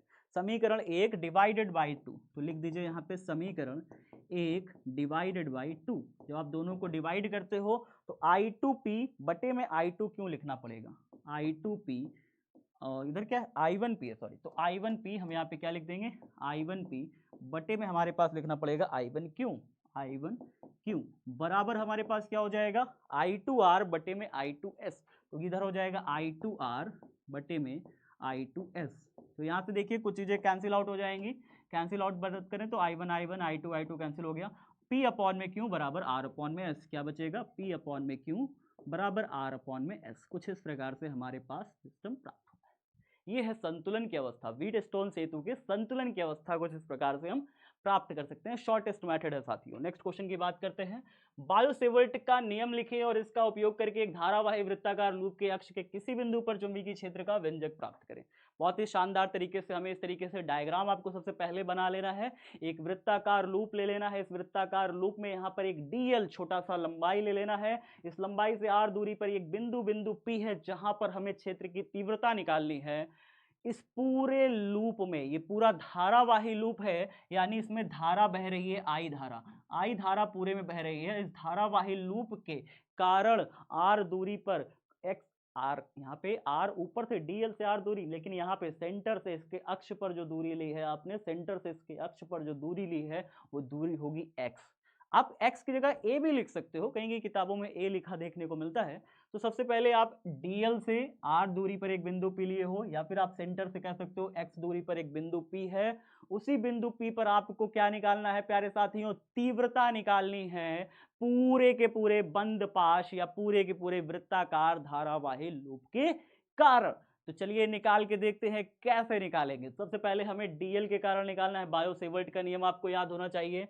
बायो-सेवर्ट कहते हैं कि किसी भी तार में, देखिए बायो-सेवर्ट का नियम क्या है, जिसमें तार में आई धारा बह रही हो, इसके किसी भी डीएल लंबाई के कारण इससे आर दूरी पर कोई एक बिंदु पी है अगर, और ये जो बिंदु पी है इस डीएल से अल्पांश से थीटा कोण बना रहा है, तो इस पूरे तार के कारण नहीं निकालता। बायो-सेवर्ट सिर्फ एक छोटे से डीएल लंबाई के कारण निकालता है इस बिंदु पी पर तीव्रता। याद रखिए, तो चूंकि छोटी सी तीव्रता आती है तो हम उसे डी भी लिखते हैं। छोटी सी तीव्रता छोटी सी लंबाई के कारण कितना होता है? म्यू 0/4 और क्या होगा? आई डीएल साइन थीटा अपॉन में आर स्क्वायर। ये है प्यारे साथियों इस छोटी सी डीएल अल्पांश से आर दूरी पर बिंदु पी पर तीव्रता का सूत्र, जहां पे हमें दूरी का वर्ग का व्युत्क्रम करना होता है, आई इंटू डीएल, धारा और अल्पांश का गुणन लेना होता है, साथ ही साथ अल्पांश और बिंदु पी को मिलाने वाली कोण थीटा का ज्या भी लेना होता है, यानी कि साइन भी लेना होता है। तो इतनी सारी चीजें हमें लेनी होती है। तो चलिए साथियों निकाल के देखते हैं हम इसकी तीव्रता पूरे एक धारावाही लूप के कारण। तो फिलहाल यहाँ पे हमारे पास एक इसी तार को, बस यही तार है सीधा, हमने इसको क्या कर दिया है? एक लूप बना दिया है, इस तरीके से वृत्ताकार लूप बना दिया। अब ऊपर वाला जो डीएल अल्पांश है, इससे अगर आप यहाँ पर तीव्रता निकालोगे ना बिंदु पी पर, तो फॉर्मूला क्या आ जाएगा? फॉर्मूला आपका मिलेगा डीएल अल्पांश से अगर आप तीव्रता निकालेंगे ना, डीएल अल्पांश से तीव्रता से पी पर तीव्रता जब आप निकालेंगे, साथियों, तो आपके तीव्रता का सूत्र आपको याद होना चाहिए। कितना मिलेगा आपको? तीव्रता का सूत्र मिलेगा बी, या फिर आप चूंकि डीएल अल्पांश निकालो ना तो डीबी लिखोगे। क्या लिखोगे? डीबी बराबर कितना हो जाएगा? म्यू 0/4 आई डीएल अपॉन में आर स्क्वायर। ये हो जाएगा साथियों, ये हो जाएगा। आप कहोगे सर ये कैसे? वास्तव में देखिए, जो यहाँ पे डीएल आप ले रहे हो ना अल्पांश, और जो आर दूरी ले रहे हो, तो ये जो डीएल और आर है, इन दोनों के बीच में यहाँ पर बन रहा है 90 डिग्री का एंगल, जिसकी वजह से यहाँ पे जो साइन थीटा का घटक है वो साइन 90 होने की वजह से 1 हो जाता है। तो बचता शेष है हमारे पास म्यू 0/4 आई डीएल अपॉन में आर स्क्वायर। तो ये तो हमें मिल गया डीबी, ये तो हमें डीबी प्राप्त हो गया। अगर हमें पूरे तार के कारण निकालना है, सबसे पहले यहाँ पे एक छोटा सा डीएल लीजिए, उसके कारण यहाँ पे जो तीव्रता मिला वो तो डीबी, ये मिल गया हमें। अब इसी डीबी को आपको दो घटकों में तोड़ना पड़ेगा। जब आप इस डीबी को दो घटकों में तोड़ोगे तो एक इसका घटक ऊपर की तरफ मिलेगा और एक इसका घटक इस दिशा में मिलेगा। दो घटक में ये टूटेगा, एक टूटेगा हमारा डीबी कॉस फाई ऊपर की तरफ और एक टूटेगा डीबी साइन फाई इस दिशा में। इसी प्रकार से जब आप नीचे छोटा सा डीएल लोगे ना, जैसे आपने ऊपर लिया छोटा सा डीएल तार पर, वैसे ही अगर आप तार पर नीचे सूक्ष्म लंबाई, थोड़ी सी लंबाई लेते हो, तो इस डीएल के कारण आर दूरी पर, उतनी ही दूरी पर बिंदु पी जो है, इस बिंदु के कारण जो तीव्रता की दिशा आएगी डीबी, वो नीचे की तरफ होगी, शेष ऐसे नीचे की तरफ। अब इस डीबी का भी अगर आप कॉस घटक तोड़ोगे तो एक घटक इसका नीचे की तरफ कॉस फाई आएगा और एक घटक इसका भी डीबी साइन फाई आएगा। तो दोनों इसी दिशा में होंगे। ऊपर जो नीचे आपने घटक लिया डीएल, उसका भी डीबी साइन फाई उसी डायरेक्शन में, जो ऊपर आपने घटक लिया था उसका भी डीबी साइन फाई उसी डायरेक्शन में। इसी तरीके से वृत्ताकार धारावाही लूप पर जितने भी आप डीएल लोगे, सभी डीएलों का, सभी सूक्ष्म लंबाइयों का जो डी बी साइन फाई घटक होगा वो सब एक ही दिशा में मिलेगा, जिसकी वजह से आपको सारे डी बी साइन फाइयों को जोड़ना पड़ेगा क्योंकि सबकी दिशा एक ही है। तो अतः जब आप कुल निकालोगे, अतः कुल तीव्रता जब आप निकालोगे ना, कुल क्षेत्र की जब आप तीव्रता निकालोगे तो तीव्रता dB बराबर कितना हो जाएगा, या फिर आप यहाँ पे अब जब कुल निकालो तो B लिखोगे। अब आप छोटा सा इस dB का क्या कर दोगे, इस छोटा सा dB का कर दोगे समाकलन। किसका जोड़ोगे, क्या चीजें जोड़ोगे, क्योंकि यहाँ पर जो dB साइन फाई है वो सभी एक ही डायरेक्शन में है, तो कई सारी dB साइन फाई आपको मिल जाएंगे। छोटा सा यहाँ dl लोगे तो उसके कारण भी dB साइन फाई उधर होगा, इधर dl लोगे तो उसके कारण भी dB साइन फाई बाहर होगा। जबकि सबका जो dB cos फाई वाला घटक है, एक ऊपर, तो आपने ऊपर लिया था तो dB cos फाई ऊपर की तरफ, जब नीचे लिया तो dB cos फाई नीचे की तरफ। कि dB cos फाई ऊपर नीचे तो एक ही दिशा में है और इनकी क्रिया रेखा भी सेम है, एक ही दिशा में क्या, विपरीत दिशा में है, और इनकी क्रिया रेखा सेम है, जिसकी वजह से ये कैंसिल आउट हो जाएंगे, खत्म हो जाएंगे, नष्ट हो जाएंगे। तो dB cos फाई और dB cos फाई एक दूसरे को निरस्त कर दे रहे हैं, जबकि dB sin फाई और dB sin फाई ऊपर और नीचे वालों के कारण, एक ही दिशा में होने के कारण क्या हो जाएगा, जुड़ जाएगा। तो हम क्या जोड़ रहे हैं, dB sin फाई को जोड़ रहे हैं, इस चीज को ध्यान रखिएगा। अब हमें कुल तीव्रता निकालने के लिए बस सारे dB sin फाइयों को जोड़ना है। dB हमें पता है, हमें छोटा सा क्षेत्र की तीव्रता, इस छोटे से हिस्से के कारण जो वहां पर क्षेत्र की तीव्रता है dB पता है, हमें dB sin फाई का योग निकालना है, बस इतना करना है, इसमें और कुछ नहीं करना होता साथियों। अब हमें क्या करना है, B इज इक्वल टू बंद पृष्ठ का समाकलन यहां नहीं करोगे, ध्यान से देखिएगा, यहां पे सिर्फ समाकलन करोगे क्योंकि यहां पे बंद पृष्ठ नहीं है, क्लोज सरफेस इंटीग्रल नहीं है, ठीक है। तो आप यहां पे लिखोगे dB sin फाई, तो dB का वैल्यू तो आपको पता है, तो dB आपने निकाल लिया है, तो क्या रखोगे, म्यू 0 अपॉन में 4 पाई, और आपने क्या रखा है, आई डी एल अपॉन में आर स्क्वायर, इतनी चीजें। और साथ ही साथ हमारे पास कितना है, साइन फाई, क्या रखा हुआ है, साइन फाई, ये चीजें हैं हमारे पास। देखिए अब यहाँ से क्या क्या चीजें आप बाहर निकाल सकते हो, आप यहाँ पे काफी सारी चीजें बाहर निकाल लोगे, जैसे कि म्यू 0 अपॉन में 4 पाई एक कांस्टेंट है वो बाहर निकल जाएगा, आई अपॉन में आर स्क्वायर ये भी कांस्टेंट है ये भी बाहर निकल जाएगा, डी एल और साइन फाई ये बचा रह जाएगा, dl और साथ ही साथ साइन फाई। अब यहाँ पे dl का आप समाकलन कर सकते हो, लेकिन साइन फाई की वैल्यू भी आपको रखनी पड़ेगी। साइन फाई का अगर हम वैल्यू देखें, साइन फाई कोण के सामने वाली भुजा लंब और बटे में कर्ण, तो यहाँ से अगर आप साइन फाई का वैल्यू निकालोगे ना, तो साइन फाई बराबर हो जाएगा कोण के सामने वाली भुजा लंब कैपिटल आर बटे में कर्ण कितना हो जाएगा, कर्ण इसका कितना हो जाएगा बताइए, लंब बटे में कर्ण, ठीक है। तो लंब बटे में कितना हो जाएगा, कर्ण, कर्ण हमारा दिया हुआ है यहाँ पे, अगर आप यहाँ पे देखोगे तो कैपिटल आर दिया हुआ है, तो कोण के सामने वाली भुजा लंब बटे में कर्ण, कर्ण कितना है कैपिटल आर, तो यहाँ पे सॉरी स्मॉल आर, तो capital R upon small R हो जाएगा। कैपिटल आर यहाँ पे हमारा जो धारावाही लूप है उसकी त्रिज्या है, स्मॉल आर हमारी इस अल्पांश से दूरी है बिंदु पी की, ठीक है। चलिए तो हम साइन फाई की वैल्यू हम यहाँ पे रख देते हैं, कितनी रखेंगे, साइन फाई की वैल्यू हम रख देंगे dl और साइन फाई की वैल्यू हम रखेंगे कैपिटल आर अपॉन में स्मॉल आर, इस तरीके से कुछ इस प्रकार से। तो ये हो जाएगा हमारा म्यू 0 अपॉन में 4 पाई और ये हो जाएगा आई अपॉन में आर स्क्वायर, और हमारे पास मिलेगा b बराबर, तो b बराबर हमारे पास, अब चाहो तो इसमें कैपिटल आर और स्मॉल आर ये भी कॉमन आ जाएगा, ये भी बाहर आ जाएगा, तो हमारे पास मिलेगा म्यू 0 अपॉन में 4 पाई, ये भी एक कांस्टेंट ही है, ये हो जाएगा आई इंटू आर अपॉन में नीचे आर क्यूब हो जाएगा, आर क्यूब हो जाएगा कुछ इस प्रकार से। अंदर बचेगा सिर्फ dl, क्या बचेगा, सिर्फ dl बचेगा शेष। चलिए आगे देख लेते हैं। और dl जो छोटा सा आपने लिया हुआ है पॉइंट, जी जो अल्पांश ले रखा है, अगर आप इसका समाकलन कर देंगे तो पूरे पृष्ठ का परिधि प्राप्त हो जाएगा, पूरे पृष्ठ की लंबाई प्राप्त हो जाएगी, और पूरे जो धारावाही लूप है उसकी जो लंबाई होगी वो हो जाएगी 2 पाई आर, जो कि वृत्त के परिधि के बराबर आएगी। आप सभी जानते हैं कि अगर इस छोटा सा हिस्से का समाकलन करोगे तो जितने छोटे छोटे हिस्से हैं सारे हिस्सों का क्या आ जाएगा, योग आ जाएगा, और सारे हिस्सों का योग कितना होता है, पूरा लंबाई होता है 2 पाई आर, कितना होता है 2 पाई आर, अगर इसकी त्रिज्या को आप आर ले रहे हो तो, ठीक है, पूरा जो परिधि की लंबाई आ जाएगी 2 पाई आर आ जाएगी। तो इसी प्रकार से dl का हमने जब समाकलन किया तो हमें क्या मिल जाएगा यहाँ पे 2 पाई आर, तो b बराबर हमें क्या मिलेगा, म्यू 0 अपॉन में 4 पाई, और साथ ही हो जाएगा i इंटू आर अपॉन में आर क्यूब, और यहाँ पे हो जाएगा 2 पाई, लेकिन आर कौन सा लोगे, कैपिटल आर लोगे, याद रखिएगा, ठीक है। तो यहाँ पे आर कौन सा लोगे, कैपिटल आर लोगे, तो कैपिटल आर रख दीजिए, ठीक है। अब यहाँ से 2 से 4 कट जाएगा 2 बार में, पाई से पाई कैंसिल हो जाएगा, कितना बचेगा, बी बराबर हमारे पास बचेगा mu naught I R into R, ये क्या हो गया आई आर स्क्वायर, अपॉन में कितना हो गया 2 और आर क्यूब, आर क्यूब।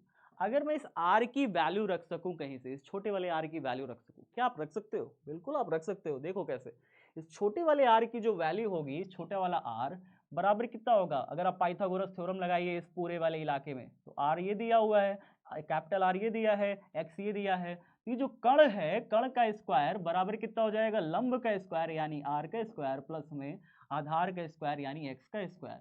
तो यहाँ से अगर आप आर निकालोगे तो आर बराबर कितना आ जाएगा, अंडर रूट में कैपिटल आर का स्क्वायर प्लस में एक्स स्क्वायर, और आप सभी क्या जानते हैं, अंडर रूट होता है पावर 1/2। तो अगर अंडर रूट पावर 1/2 होता है तो स्मॉल आर का वैल्यू तो मिल गया आपको, कितना हो गया, बी बराबर म्यू नॉट अपॉन में 2 आई आर स्क्वायर ऊपर रहा, नीचे कितना हो गया, स्मॉल आर की जगह आप क्या लिखोगे, आर का स्क्वायर प्लस एक्स का स्क्वायर की पावर कितना 1/2, लेकिन उसका क्यूब भी तो है, इसका क्यूब भी कर देंगे कुछ इस प्रकार। जो आप क्यूब करोगे पावर 1/2 यानी कि जो आपका वर्गमूल आया था पूरा, उसको आपने 1/2 पावर लिख दिया स्मॉल आर की जगह पे। अब इसका क्यूब किया है तो 1/2 का 3 से गुणा करोगे तो 3/2 हो जाएगा, तो म्यू 0 अपॉन में 2 आई आर स्क्वायर अपॉन में आर स्क्वायर प्लस में एक्स स्क्वायर का पावर कितना 3/2, ये हो जाएगा आपका बी का वैल्यू। कुछ इस प्रकार से आप इसमें निकाल लिया। अगर यही एन फेरों की कुंडली ले रखी है तो उसके कारण यहाँ पे एन आई आर स्क्वायर हो जाएगा, ठीक है, एन से गुणा कर देंगे, बाकी और कुछ नहीं है, सब सेम है। निरक्षीय स्थिति में किसी क्षण चुंबक के कारण अगर आप विद्युत क्षेत्र की तीव्रता का व्यंजक निकालते हैं, निरक्षीय स्थिति में, याद रखिए निरक्षीय स्थिति में निकालते हो तो साथियों याद रखिएगा बहुत ही आसान है। पहले आप इस यहाँ पर जो नॉर्थ पोल है चुंबक का, उसका आप ध्रुव सामर्थ्य को प्लस एम से लिखोगे, साउथ पोल के ध्रुव सामर्थ्य को आप लिखोगे माइनस एम से। नॉर्थ पोल से जो इस बिंदु P की दूरी है उसे आपने under root R square plus L square लिखा, क्यों, क्योंकि सेंटर से इसकी दूरी थी r, और जो चुंबक की आधी चुंबकीय लंबाई है वो है हमारी l, और आधी चुंबकीय लंबाई l, यानी कि कुल चुंबकीय लंबाई आपने किसी भी चुंबक की ली है 2l, कितनी ली है 2l, जैसे आप विद्युत द्विध्रुव में लेते हो सेम वैसे ही। अब इस प्रकार से हमारे पास क्या होने वाला है, अगर आप इसका कर्ण देखोगे तो under root R square plus L square, done है। अगर आप नॉर्थ पोल के कारण अगर आप तीव्रता निकालते हो तो वो बाहर की तरफ आएगी, जो कि B1 आएगी, नॉर्थ पोल के कारण तीव्रता बाहर की तरफ, और जो साउथ पोल है माइनस एम, उसके कारण जो तीव्रता आएगी वो आएगी चुंबकीय क्षेत्र की तीव्रता वो आएगी भीतर की तरफ। किसी भी अगर हम एकांक ध्रुव, एकल ध्रुव से, एकल ध्रुव जो कि हमारा नॉर्थ पोल है, अगर हम उसके एकल ध्रुव से r दूरी पर तीव्रता निकालते हैं किसी भी पॉइंट P पर, तो वो तीव्रता का फॉर्मूला होता है b बराबर म्यू नॉट अपॉन में 4 पाई, और क्या आएगा, नॉर्थ पोल के कारण जो होता है वो होता है प्लस m, तो ये हो जाएगा प्लस m अपॉन में r स्क्वायर। ये होता है साथियों किसी भी नॉर्थ पोल से r दूरी पर, किसी भी एकल ध्रुव से r दूरी पर चुंबकीय क्षेत्र की तीव्रता का सूत्र। तो चलिए सर इतना तो समझ गए। साउथ पोल के कारण जो तीव्रता निकालोगे ना इसी पॉइंट पर, तो वो भीतर की तरफ आएगी, दिशा बस बदलेगी, बाकी और कोई दिक्कत नहीं है। नॉर्थ पोल के कारण जो तीव्रता निकालोगे उसकी दिशा बाहर की तरफ होगी, माने यहाँ पर जो भी तीव्रता निकालिएगा आप वो बाहर की तरफ दिशा होगी। जैसे इसमें है नॉर्थ पोल के कारण तीव्रता B1 बाहर, साउथ पोल के कारण देखिए साउथ पोल के कारण तीव्रता भीतर की तरफ, ये B2 हमने लिखा है उसमें, ठीक है। चलिए अब मैं इसको समझा चुका हूँ, मैं आपको दिखाता हूँ इसको करते कैसे। नॉर्थ पोल के कारण जब आप तीव्रता निकालोगे, नॉर्थ ध्रुव के कारण P पर जब आप तीव्रता लिखोगे तो तीव्रता का सूत्र क्या लिखोगे, ध्यान से देखिए, तीव्रता का फॉर्मूला हो जाएगा नॉर्थ पोल के कारण बिंदु P पर तीव्रता, आप इसे B1 कह रहे हो तो B1 बराबर हो जाएगा म्यू नॉट अपॉन में 4 पाई, और आप क्या लिखोगे m अपॉन में, m ध्रुव से निकाल रहे हो प्लस m ध्रुव से, तो m अपॉन में दूरी का आपको वर्ग करना पड़ेगा, लेकिन आपने दूरी तो, आपकी दूरी तो ये पूरी अंडर रूट में R square plus L square है, अंडर रूट का जब आप वर्ग करोगे तो आपका कितना हो जाएगा, आपका हो जाएगा आर स्क्वायर प्लस में एल स्क्वायर, अंडर रूट का वर्ग करने से रूट हट जाएगा और कुछ नहीं होगा, ठीक है। तो जो नीचे आपको दूरी का स्क्वायर करना था, आर का स्क्वायर करना था, इस पूरी दूरी की जगह पे जब आपने under root R square plus L square रखा तो अंडर रूट का स्क्वायर क्या हो गया, हट गया। चलिए समीकरण नंबर 1 बना दीजिए इसे। अब साउथ ध्रुव के कारण तीव्रता निकालिए, साउथ ध्रुव के कारण P पर तीव्रता निकालना है, तो साउथ ध्रुव के कारण अगर आप P पर तीव्रता निकालोगे तो क्या लिखोगे, आप लिखोगे B2 बराबर कितना हो जाएगा, म्यू 0/4 साथ ही साथ आप क्या लिखोगे, m/में साउथ ध्रुव के कारण तीव्रता कितनी आ जाएगी, आप लिखोगे उतनी ही, क्योंकि दूरी तो उतनी ही है, यहाँ से दूरी ले लीजिए चाहे यहाँ से दूरी ले लीजिए, r² + l² ही है, तो दूरी तो इतनी ही आएगी, तो यहाँ पे भी होगा उसका अंडर रूट का स्क्वायर करोगे तो r² + l², समीकरण नंबर 2 यहाँ पे मिला। तो B1 और B2 तो सेम आ गए, B1 और B2 तो सेम आ गए। अब इनके बीच अगर आप परिणामी तीव्रता निकालते हो तो कैसे निकालते हो, परिणामी तीव्रता अगर मैं इनके बीच निकालूं, क्योंकि यहाँ पर थीटा बन रहा है तो यहाँ पे भी थीटा बनेगा एंगल, और ऊपर यहाँ पे थीटा बन रहा है तो यहाँ पे भी थीटा बनेगा। B1 का इस दिशा में जो घटक मिलेगा वो मिलेगा B1 cos थीटा, और B2 का इस दिशा में जो घटक मिलेगा वो मिलेगा B2 cos थीटा। इसी प्रकार से B1 का जो आप इस दिशा में घटक निकालोगे ऊपर की दिशा में तो आएगा B1 sin थीटा, और अगर आप इस B2 का इस दिशा में घटक निकालोगे तो आपका आएगा B2 sin थीटा। ठीक है, ये थीटा लिख दीजिएगा।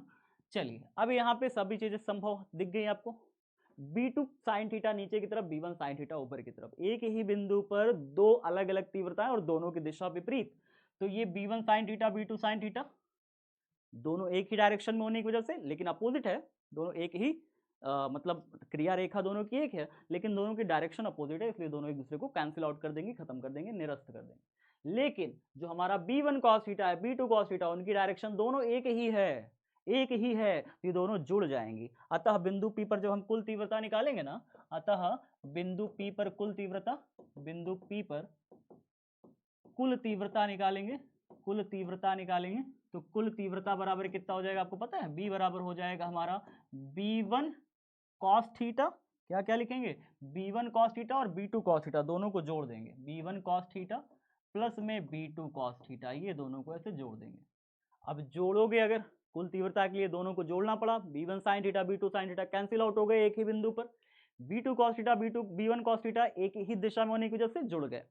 अब यहाँ से cos थीटा कॉमन आ जाएगा तो B1 + B2 शेष बचेगा, और यहाँ से cos थीटा हमने कॉमन लेके बाहर कर दिया कुछ इस प्रकार। B1 और B2 का वैल्यू आपको पता है, रख दीजिए जल्दी से, B1 का वैल्यू भी इतना ही है B2 का वैल्यू भी इतना ही है, तो B बराबर हमारे पास क्या मिलेगा, B बराबर B1 की जगह लिखेंगे म्यू 0/4 और यहाँ पे हम क्या लिखेंगे m/r² + l², साथ ही साथ प्लस B2 का वैल्यू कितना म्यू 0/4 m/r² + l², और यहाँ पे cos थीटा का भी मान आपको रखना पड़ेगा। जैसे कि अगर यहाँ पे आप cos थीटा का मान निकालोगे तो cos थीटा का मान कितना आएगा बताइए जल्दी से, cos थीटा बराबर अगर आप यहाँ से निकालोगे तो कोण के सामने वाली भुजा तो लंब हो जाएगा, आपको लंब नहीं लेना, cos में आधार लेना होता है, तो आपका आधार हो जाएगा l, आधार बटे में आपको क्या लेना होता है कण कितना है जी r² + l², और इसका अंडर रूट लगाने की बजाय आप इसका लिख दो पावर 1/2, ऐसे बात समझ में आया। तो आधार बटे में कण हो गया cos थीटा।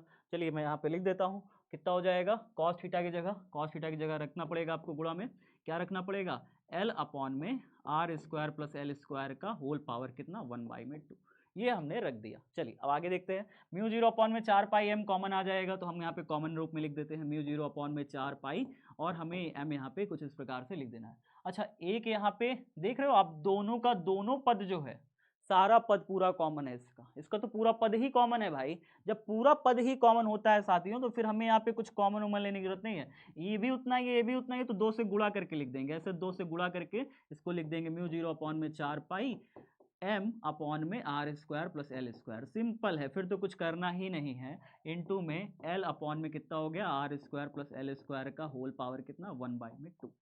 अब देखिए यहाँ पे r² + l² का पावर 1 है, यहाँ पे r² + l² का पावर 1/2 है, तो 1 + 1/2 ये हो जाता है 3/2, कितना हो जाएगा 1 + 1/2 3/2, तो ये क्या हो जाएगा b बराबर, अगर आप यहाँ से b बराबर निकालोगे तो म्यू 0/4, कुछ बच्चे यहाँ से काट देते हैं, इसको काटना नहीं है, देखिए म्यू 0/4 2 × m × l, या फिर आप ऐसे लिख सकते हैं m × 2l, ऐसे करके 2l, ऐसे करके, ये 2 को हमने उधर भेज दिया, अपॉन में नीचे इसका देखिए पावर 1, इसका पावर 1/2, कितना हो गया r² + l² का होल पावर कितना 3/2, कितना हो गया जी 3/2। ठीक है, अब आपको क्या देखना है m इंटू 2l, आपको पता है m इंटू 2l क्या होता है? ध्रुव सामर्थ्य गुणे चुंबक की चुंबकीय लंबाई। जब हम गुणा कर देते हैं इनको, ध्रुवों के बीच की दूरी को जब हम ध्रुव सामर्थ्य से गुणा कर देते हैं तो हमें मिलता है चुंबक का चुंबकीय आघूर्ण, यानी कि small m into 2l capital M मिलता है चुंबक का चुंबकीय आघूर्ण। तो कैपिटल B बराबर यहाँ से क्या मिलेगा? कैपिटल B बराबर मिलेगा म्यू नॉट अपॉन में 4 पाई, और हमें क्या चीजें मिलेंगी? और मिलेगा कैपिटल M, और नीचे क्या मिलेगा? ध्यान से देखिए, R square plus L square का power 3/2, R square plus L square का होल पावर 3/2। अगर आप यहाँ पे ध्यान से देखिए, अगर आप यहाँ पे r का वैल्यू बहुत बड़ा कर देते हैं l से, तो क्योंकि वैसे भी देखने को मिल ही रहा है कि r काफी बड़ा है, l छोटा होता है। चुंबक कितना ही बड़ा ले लोगे, इतना बड़ा थोड़ी ना चुंबक होता है, इतना सा चुंबक होता है। इससे इतनी दूरी पर भी तीव्रता निकाल लिए तो भाई साहब बहुत कम लंबाई आ रही, r की वैल्यू काफी छोटी हो, r की वैल्यू बड़ी और l की वैल्यू काफी छोटी होती है। तो ऐसी स्थिति में एल स्क्वायर को 0 कर देते हैं, एल स्क्वायर को नेग्लेक्ट करके खत्म कर देंगे, तो आर स्क्वायर का पावर 3/2 बचेगा बस। तो आर स्क्वायर का होल पावर जब 3/2 बचेगा तो बी बराबर हमें मिलेगा म्यू नॉट अपॉन में 4 पाई और m, और नीचे क्या हो जाएगा हमारे पास? आर स्क्वायर, उसका पावर कितना? 3/2। अब आर स्क्वायर का अगर आप पावर 3/2 करते हो इन केस, तो ये 2 से बटे 2 कैंसिल हो जाएगा। तो b बराबर हमें कितना मिलेगा? म्यू नॉट अपॉन में 4 पाई m अपॉन में आर क्यूब, और ये कैपिटल M है जी, कैपिटल M, ठीक है। क्यों? क्योंकि स्मॉल m इंटू 2l की जगह आपने रखा है इसे कैपिटल M। आप यहाँ पे लिख भी सकते हैं, आप यहाँ पे लिख भी सकते हैं कि आपने स्मॉल m इंटू 2l की जगह कैपिटल M रखा है, आप यहाँ पे ब्रैकेट में लिख भी सकते हैं, ठीक है। चलिए, ये हो गया हमारे पास। अब हम देखते हैं प्रत्यावर्ती धारा का माध्य मान और वर्ग माध्य मूल मान निकालना बहुत ज्यादा इंपॉर्टेंट है साथियों। कैसे निकालेंगे? ध्यान से देखिए, t/2 है, 2 ऊपर घूम करके चला जाएगा। देखिए, पहले आपको माध्य मान और वर्ग माध्य मूल मान आपको दोनों निकालना आना चाहिए, इसलिए मैंने दोनों बीच से डिवाइड करके रखा है। फॉर्मूला मैं साथ साथ बताता चलूंगा, फॉर्मूला आपको याद अगर रह गया तो फॉर्मूले से डायरेक्ट डेरिवेशन आप निकाल सकते हो। माध्य मान के लिए फॉर्मूला लगेगा Im बराबर 1/t/2, क्योंकि माध्य मान निकाला जाता है आधे चक्र के लिए, अर्ध चक्र के लिए। तो अर्ध चक्र के लिए जो समय होता है, पूरे चक्र के लिए समय t, अर्ध चक्र के लिए समय t/2। तो आधे चक्र के लिए समय निकालोगे t/2, इसमें माध्य मान निकालते हैं। पूरे चक्र के लिए माध्य मान 0 हो जाता है, पूरे चक्र के लिए माध्य मान 0 हो जाता है, इसलिए निकालते हैं अर्ध चक्र के लिए। तो 1 अपॉन में t/2 लिखेंगे, 0 से t/2 का समाकलन करेंगे, समय का कहां से कहां तक आप निकालना चाहते हो, I dt। I यहाँ पे क्या है? धारा का तात्क्षणिक मान है, तात्कालिक मान है ये I हमारा। चलिए, तो अब यहाँ पे I की जगह पर अगर हम I0 साइन ओमेगा t रखें, क्योंकि आप जानते हैं धारा का तात्क्षणिक मान I बराबर क्या होता है? I0 साइन ओमेगा t होता है। तो जो t/2 है, ये 2 घूम के चला जाएगा ऊपर, 2 अपॉन में t हो जाएगा। 0 से t/2 ये हमने समाकलन किया, I की जगह हम क्या रखेंगे? I0 साइन ओमेगा t, और साथ ही साथ हमारे पास है dt, कुछ इस प्रकार से। इतना। अगर आप इधर वाला भी साथ साथ सॉल्व करना चाहते हो तो चलिए दोनों को साथ साथ सॉल्व कर लेते हैं। वर्ग माध्य मूल मान, वर्ग माध्य मूल मान आपको निकालने के लिए क्या करना होगा? धारा के वर्ग का माध्य किया। ध्यान से देखिए, अभी वर्गमूल नहीं किया। वर्ग माध्य मूल मान होता क्या है? धारा के वर्ग का माध्य करके उसका वर्गमूल ले लीजिए, तब आपका मान 0 नहीं होगा एक पूर्ण चक्र के लिए। अगर आप पूर्ण चक्र के लिए मान निकालना चाहते हैं तो आपको मान नहीं मिलेगा, वो 0 आ जाएगा, माध्य मान आपका 0 आ जाएगा। लेकिन वर्ग माध्य मूल मान एक पूर्ण चक्र के लिए 0 नहीं होगा, इसलिए हम लोग वर्ग माध्य मूल मान को पूर्ण चक्र के लिए निकालते हैं, एक कंप्लीट सर्किल के लिए। धारा को एक कंप्लीट सर्किल के लिए, यहां से यहां तक के लिए, एक पूर्ण चक्र के लिए हम लोग निकालते हैं वर्ग माध्य मूल मान। ये हमारा 0 नहीं आता, हम इसको 0 से t तक लेते हैं। तो 0 से t यानी एक पूर्ण चक्र में लिया गया समय t, तो ये t समय तक हम लोग लेते हैं। हम लोग यहाँ पे धारा का वर्ग करेंगे और dt करेंगे, धारा के वर्ग का dt करेंगे। चलिए, अब यहाँ पे जैसे ही हम इसे निकालेंगे तो हम इसको कैसे लिखेंगे? धारा के वर्ग का माध्य बराबर कितना हो गया? 1/t, और 0 से t, और आप जानते हैं I क्या है? तात्कालिक मान है, तो किसी भी टी समय पर आई हमारा मान है, तो अगर हम इसका फॉर्मूला रखेंगे तो हमें रखना पड़ेगा I0 sine omega T, I0 sine omega T. और इसका अगर आप स्क्वायर करोगे तो क्या हो जाएगा, स्क्वायर हो जाएगा I0 का स्क्वायर साइन ओमेगा टी का स्क्वायर करोगे तो साइन स्क्वायर ओमेगा टी, ऐसे लिखोगे, कुछ ऐसे करके लिखोगे, ध्यान से देख लीजिए। ठीक है, अब देखिए दोनों को कैसे सॉल्व करेंगे, साथ साथ मैं आपको सिखाते चल रहा हूँ। I0 को कॉमन ले लीजिए, I0 को कॉमन लेंगे तो कितना हो जाएगा, I0 बाहर आ गया तो 2I0 अपॉन में टी, समाकलन कितना हो गया 0 से t/2, अंदर बचा sine omega T D T. इधर भी वैसे ही कर लीजिए, इधर भी कर लीजिए, आई स्क्वायर का बार बराबर 1/t, आई नॉट का स्क्वायर कॉमन लेकर के बाहर कर लीजिए, तो आई नॉट का स्क्वायर हमने कॉमन लिया और बाहर कर लिया, 0 से t तक समाकलन साइन स्क्वायर ओमेगा टी और डी टी बचा हुआ। चलिए अब देखिए इधर क्या करेंगे, टी की जगह रखिए 2 पाई अपॉन ओमेगा, टी की जगह क्या रखिए 2 पाई अपॉन ओमेगा। आपको पता होना चाहिए जो हमारा समय होता है वो 2 पाई अपॉन ओमेगा के बराबर होता है, जो आवर्तकाल होता है धारा का वो होता है 2 पाई अपॉन ओमेगा। तो यहाँ पे रख देंगे आई एम बराबर हमारा कितना हो जाएगा 2I0 अपॉन में यहाँ पे रख देंगे 2 पाई अट्टे में ओमेगा। जब बटे में ओमेगा आएगा वो घूम के कहाँ जाएगा, ऊपर ही तो जाएगा, 2 पाई बटे में ओमेगा घूम के ऊपर जाएगा। 0 से यहाँ पे भी टी की जगह रखोगे 2 पाई अपॉन में ओमेगा, तो बटे में एक 2 भी है तो बटे में एक 2 भी रखोगे, 2 से 2 ऊपर नीचे कट भी जाएगा। ठीक है, अंदर क्या बचेगा हमारे पास, अंदर बचेगा sine omega T D T, ये बचेगा समाकलन के भीतर। चलिए इधर देख लेते हैं हमारे पास क्या बचेगा, आई का बार का स्क्वायर बराबर 1, आई नॉट का स्क्वायर इधर लिख दीजिए, आई नॉट का स्क्वायर अपॉन में टी, और यहाँ पे अच्छा टी की जगह तो आप 2 पाई अपॉन ओमेगा रख रहे हो ना, तो यहाँ पे चलिए मैं टी की जगह रख देता हूँ 2 पाई बटे में जो ओमेगा आएगा वो घूम के ऊपर चला जाएगा, तो यहाँ पे भी ऐसे करना पड़ेगा, टी की जगह रखना पड़ेगा 2 पाई अपॉन में ओमेगा और साइन स्क्वायर ओमेगा टी, ऐसे करके आपको सॉल्व करना है।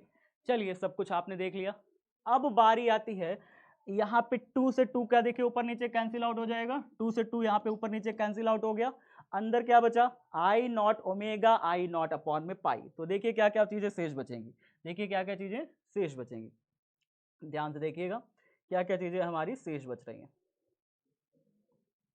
तो यहाँ पे हमारे पास बच रहा है ओमेगा आई नॉट अपॉन में पाई, तो आई एम बराबर क्या हो जाएगा, ध्यान से देखिए आई एम बराबर हो जाएगा ओमेगा आई नॉट अपॉन में पाई, कुछ इस प्रकार से। अंदर हमारे पास क्या क्या चीजें हैं, लिमिट कहाँ से कहाँ तक है, 0 से पाई बाई ओमेगा, 0 से पाई बाई ओमेगा तक, ऐसे लिमिट ले लीजिए। और क्या क्या चीजें हैं, अंदर हमारे पास है sine omega T D T, sine omega T D T का समाकलन करना है, sine omega T D T का समाकलन करना है। अब उधर भी लिख लें, उधर भी लिख लेते हैं चीजें, देखिए उधर क्या क्या शेष शेष बचा, तो इधर हमारे पास शेष तो सभी चीजें शेष है, बस अगर मैं इस वैल्यू को बदल के लिख दिया, साइन स्क्वायर ओमेगा टी को बदल के रख दिया तो काम हो जाएगा।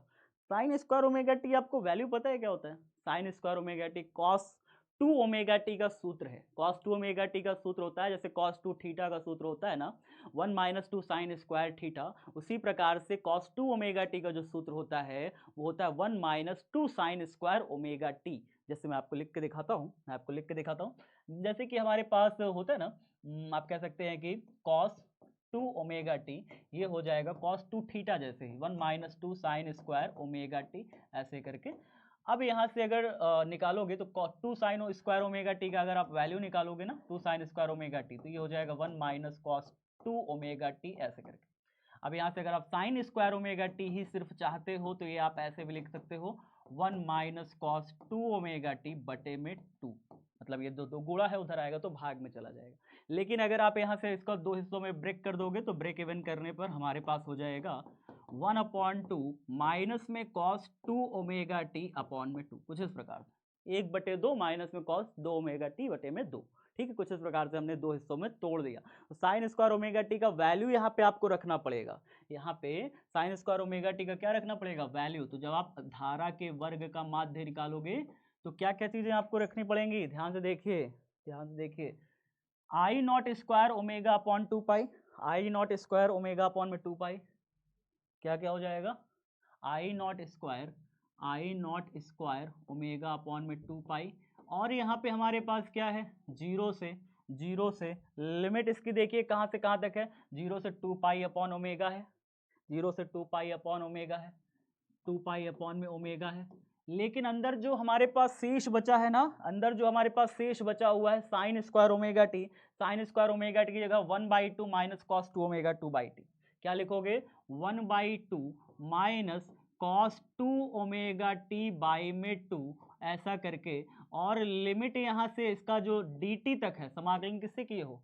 dt से, हाँ तो dt वहां पे लिख दोगे, sine square T, sine square omega T into dt था ना, तो dt तो हमें शेष बचा हुआ है। चलिए अब यहाँ पे हम क्या करते हैं ना, 1/2 तो सबका कॉमन है, 1/2 कॉमन ले ले, 2 कॉमन ले ले, बाहर कर ले, चलिए 2 कॉमन ले लेते हैं। जब आप 2 कॉमन ले लोगे तो हमारे पास क्या चीज़ें शेष बचेगी, हमारे पास शेष बचेगा आई नॉट का स्क्वायर अपॉन में 2 पाई, ये तो था ही, एक 2 दोनों का हमने बाहर करके निकाल लिया बाहर अंदर क्या क्या बचा, 0 से 2 पाई, समाकलन अभी किए नहीं है तो 0 से 2 पाई अपॉन में ओमेगा।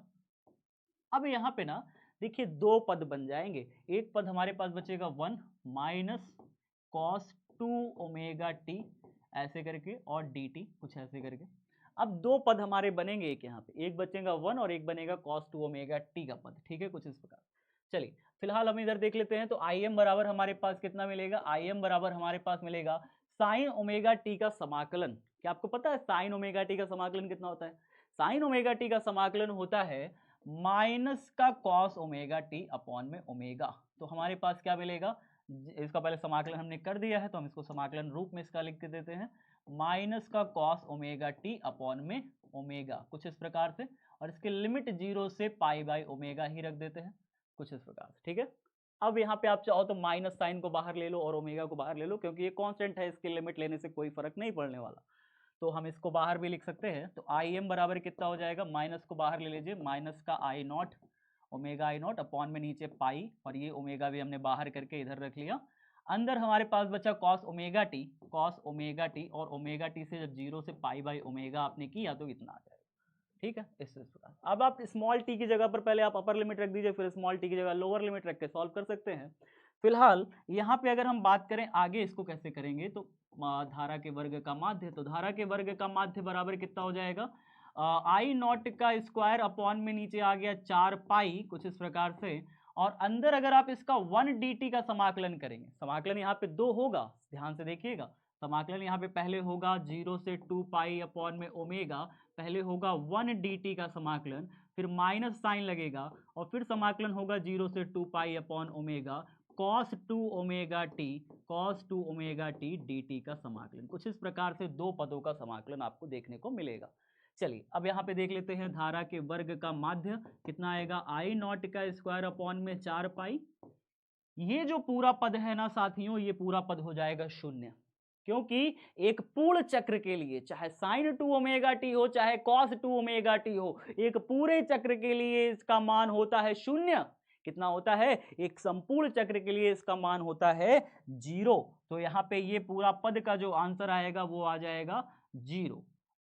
हमारे पास क्या बचा 1t, 1t का जो 1 dt का समाकलन कितना होता है, सिर्फ t होगा, सिर्फ t होगा, इसका लिमिट कहां से कहां तक, 0 से 2 पाई अपॉन ओमेगा लगा देंगे, बाकी इसका पूरा समाकलन ही 0 हो गया, खत्म हो गया, ठीक है। एक पूर्ण चक्र के लिए इसका समाकलन शून्य होता है, साइन 2 ओमेगा टी का भी कॉस 2 ओमेगा टी दोनों का समाकलन।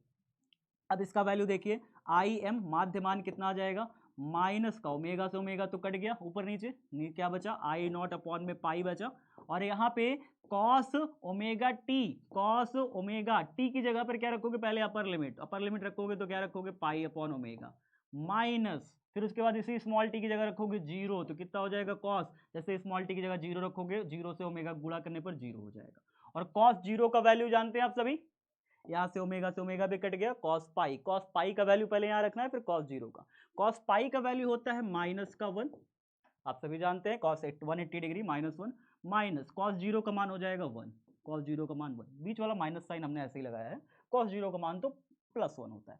आगे देखिए माइनस का आई नॉट अपॉन में पाई, ये आया कुछ इस प्रकार से, आई एम बराबर माध्यमान हमारे पास मिलता आ रहा है। यहाँ पे भी आपको सॉल्व करना है, थोड़ा सा बस करना रह गया है। अब धारा के वर्ग का माध्यमान आई नॉट का स्क्वायर अपॉन में 4 पाई किया, और यहाँ पे हमारे पास कुछ इस प्रकार से कि t जो है उसका पहले अपर लिमिट रखेंगे, और t का अपर लिमिट हो जाएगा 2 पाई अपॉन में ओमेगा, ये हो जाएगा हमारे पास 2 पाई अपॉन में ओमेगा।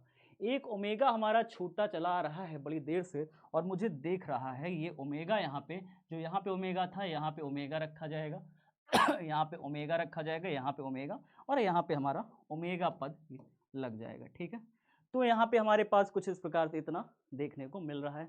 माइनस साइन लगाओगे, माइनस इसी टी की जगह आप जीरो लिख दोगे। कितना लिख दोगे? जीरो लिख दोगे। अब आप देखिए क्या क्या चीज़ें शेष बचेगी। जब आप इसमें से जीरो को घटाओगे तो बचेगा सिर्फ इतना ही। तो यहाँ पे हमारे पास क्या मिलेगा? आई धारा के वर्ग का माध्य बराबर आई नॉट का स्क्वायर ओमेगा, आई नॉट के स्क्वायर ओमेगा बटे में आया 4 पाई, बटे में आया 4 पाई, गुणे में करेंगे, गुणे में 2 पाई बटे ओमेगा, 2 पाई बटे में ओमेगा। क्या क्या कटेगा? ओमेगा से ओमेगा, 2 से 4 कटा, 2 बार में पाई से पाई कटा, कितना बचा? आई नॉट स्क्वायर अपॉन में 2 बचा। ठीक है, इधर क्या क्या चीजें शेष बची? माइनस वन बचा 2, माइनस का 2 बन जाएगा। तो हमारे पास देखिए नेक्स्ट पेज में हम देख लेते हैं इसे।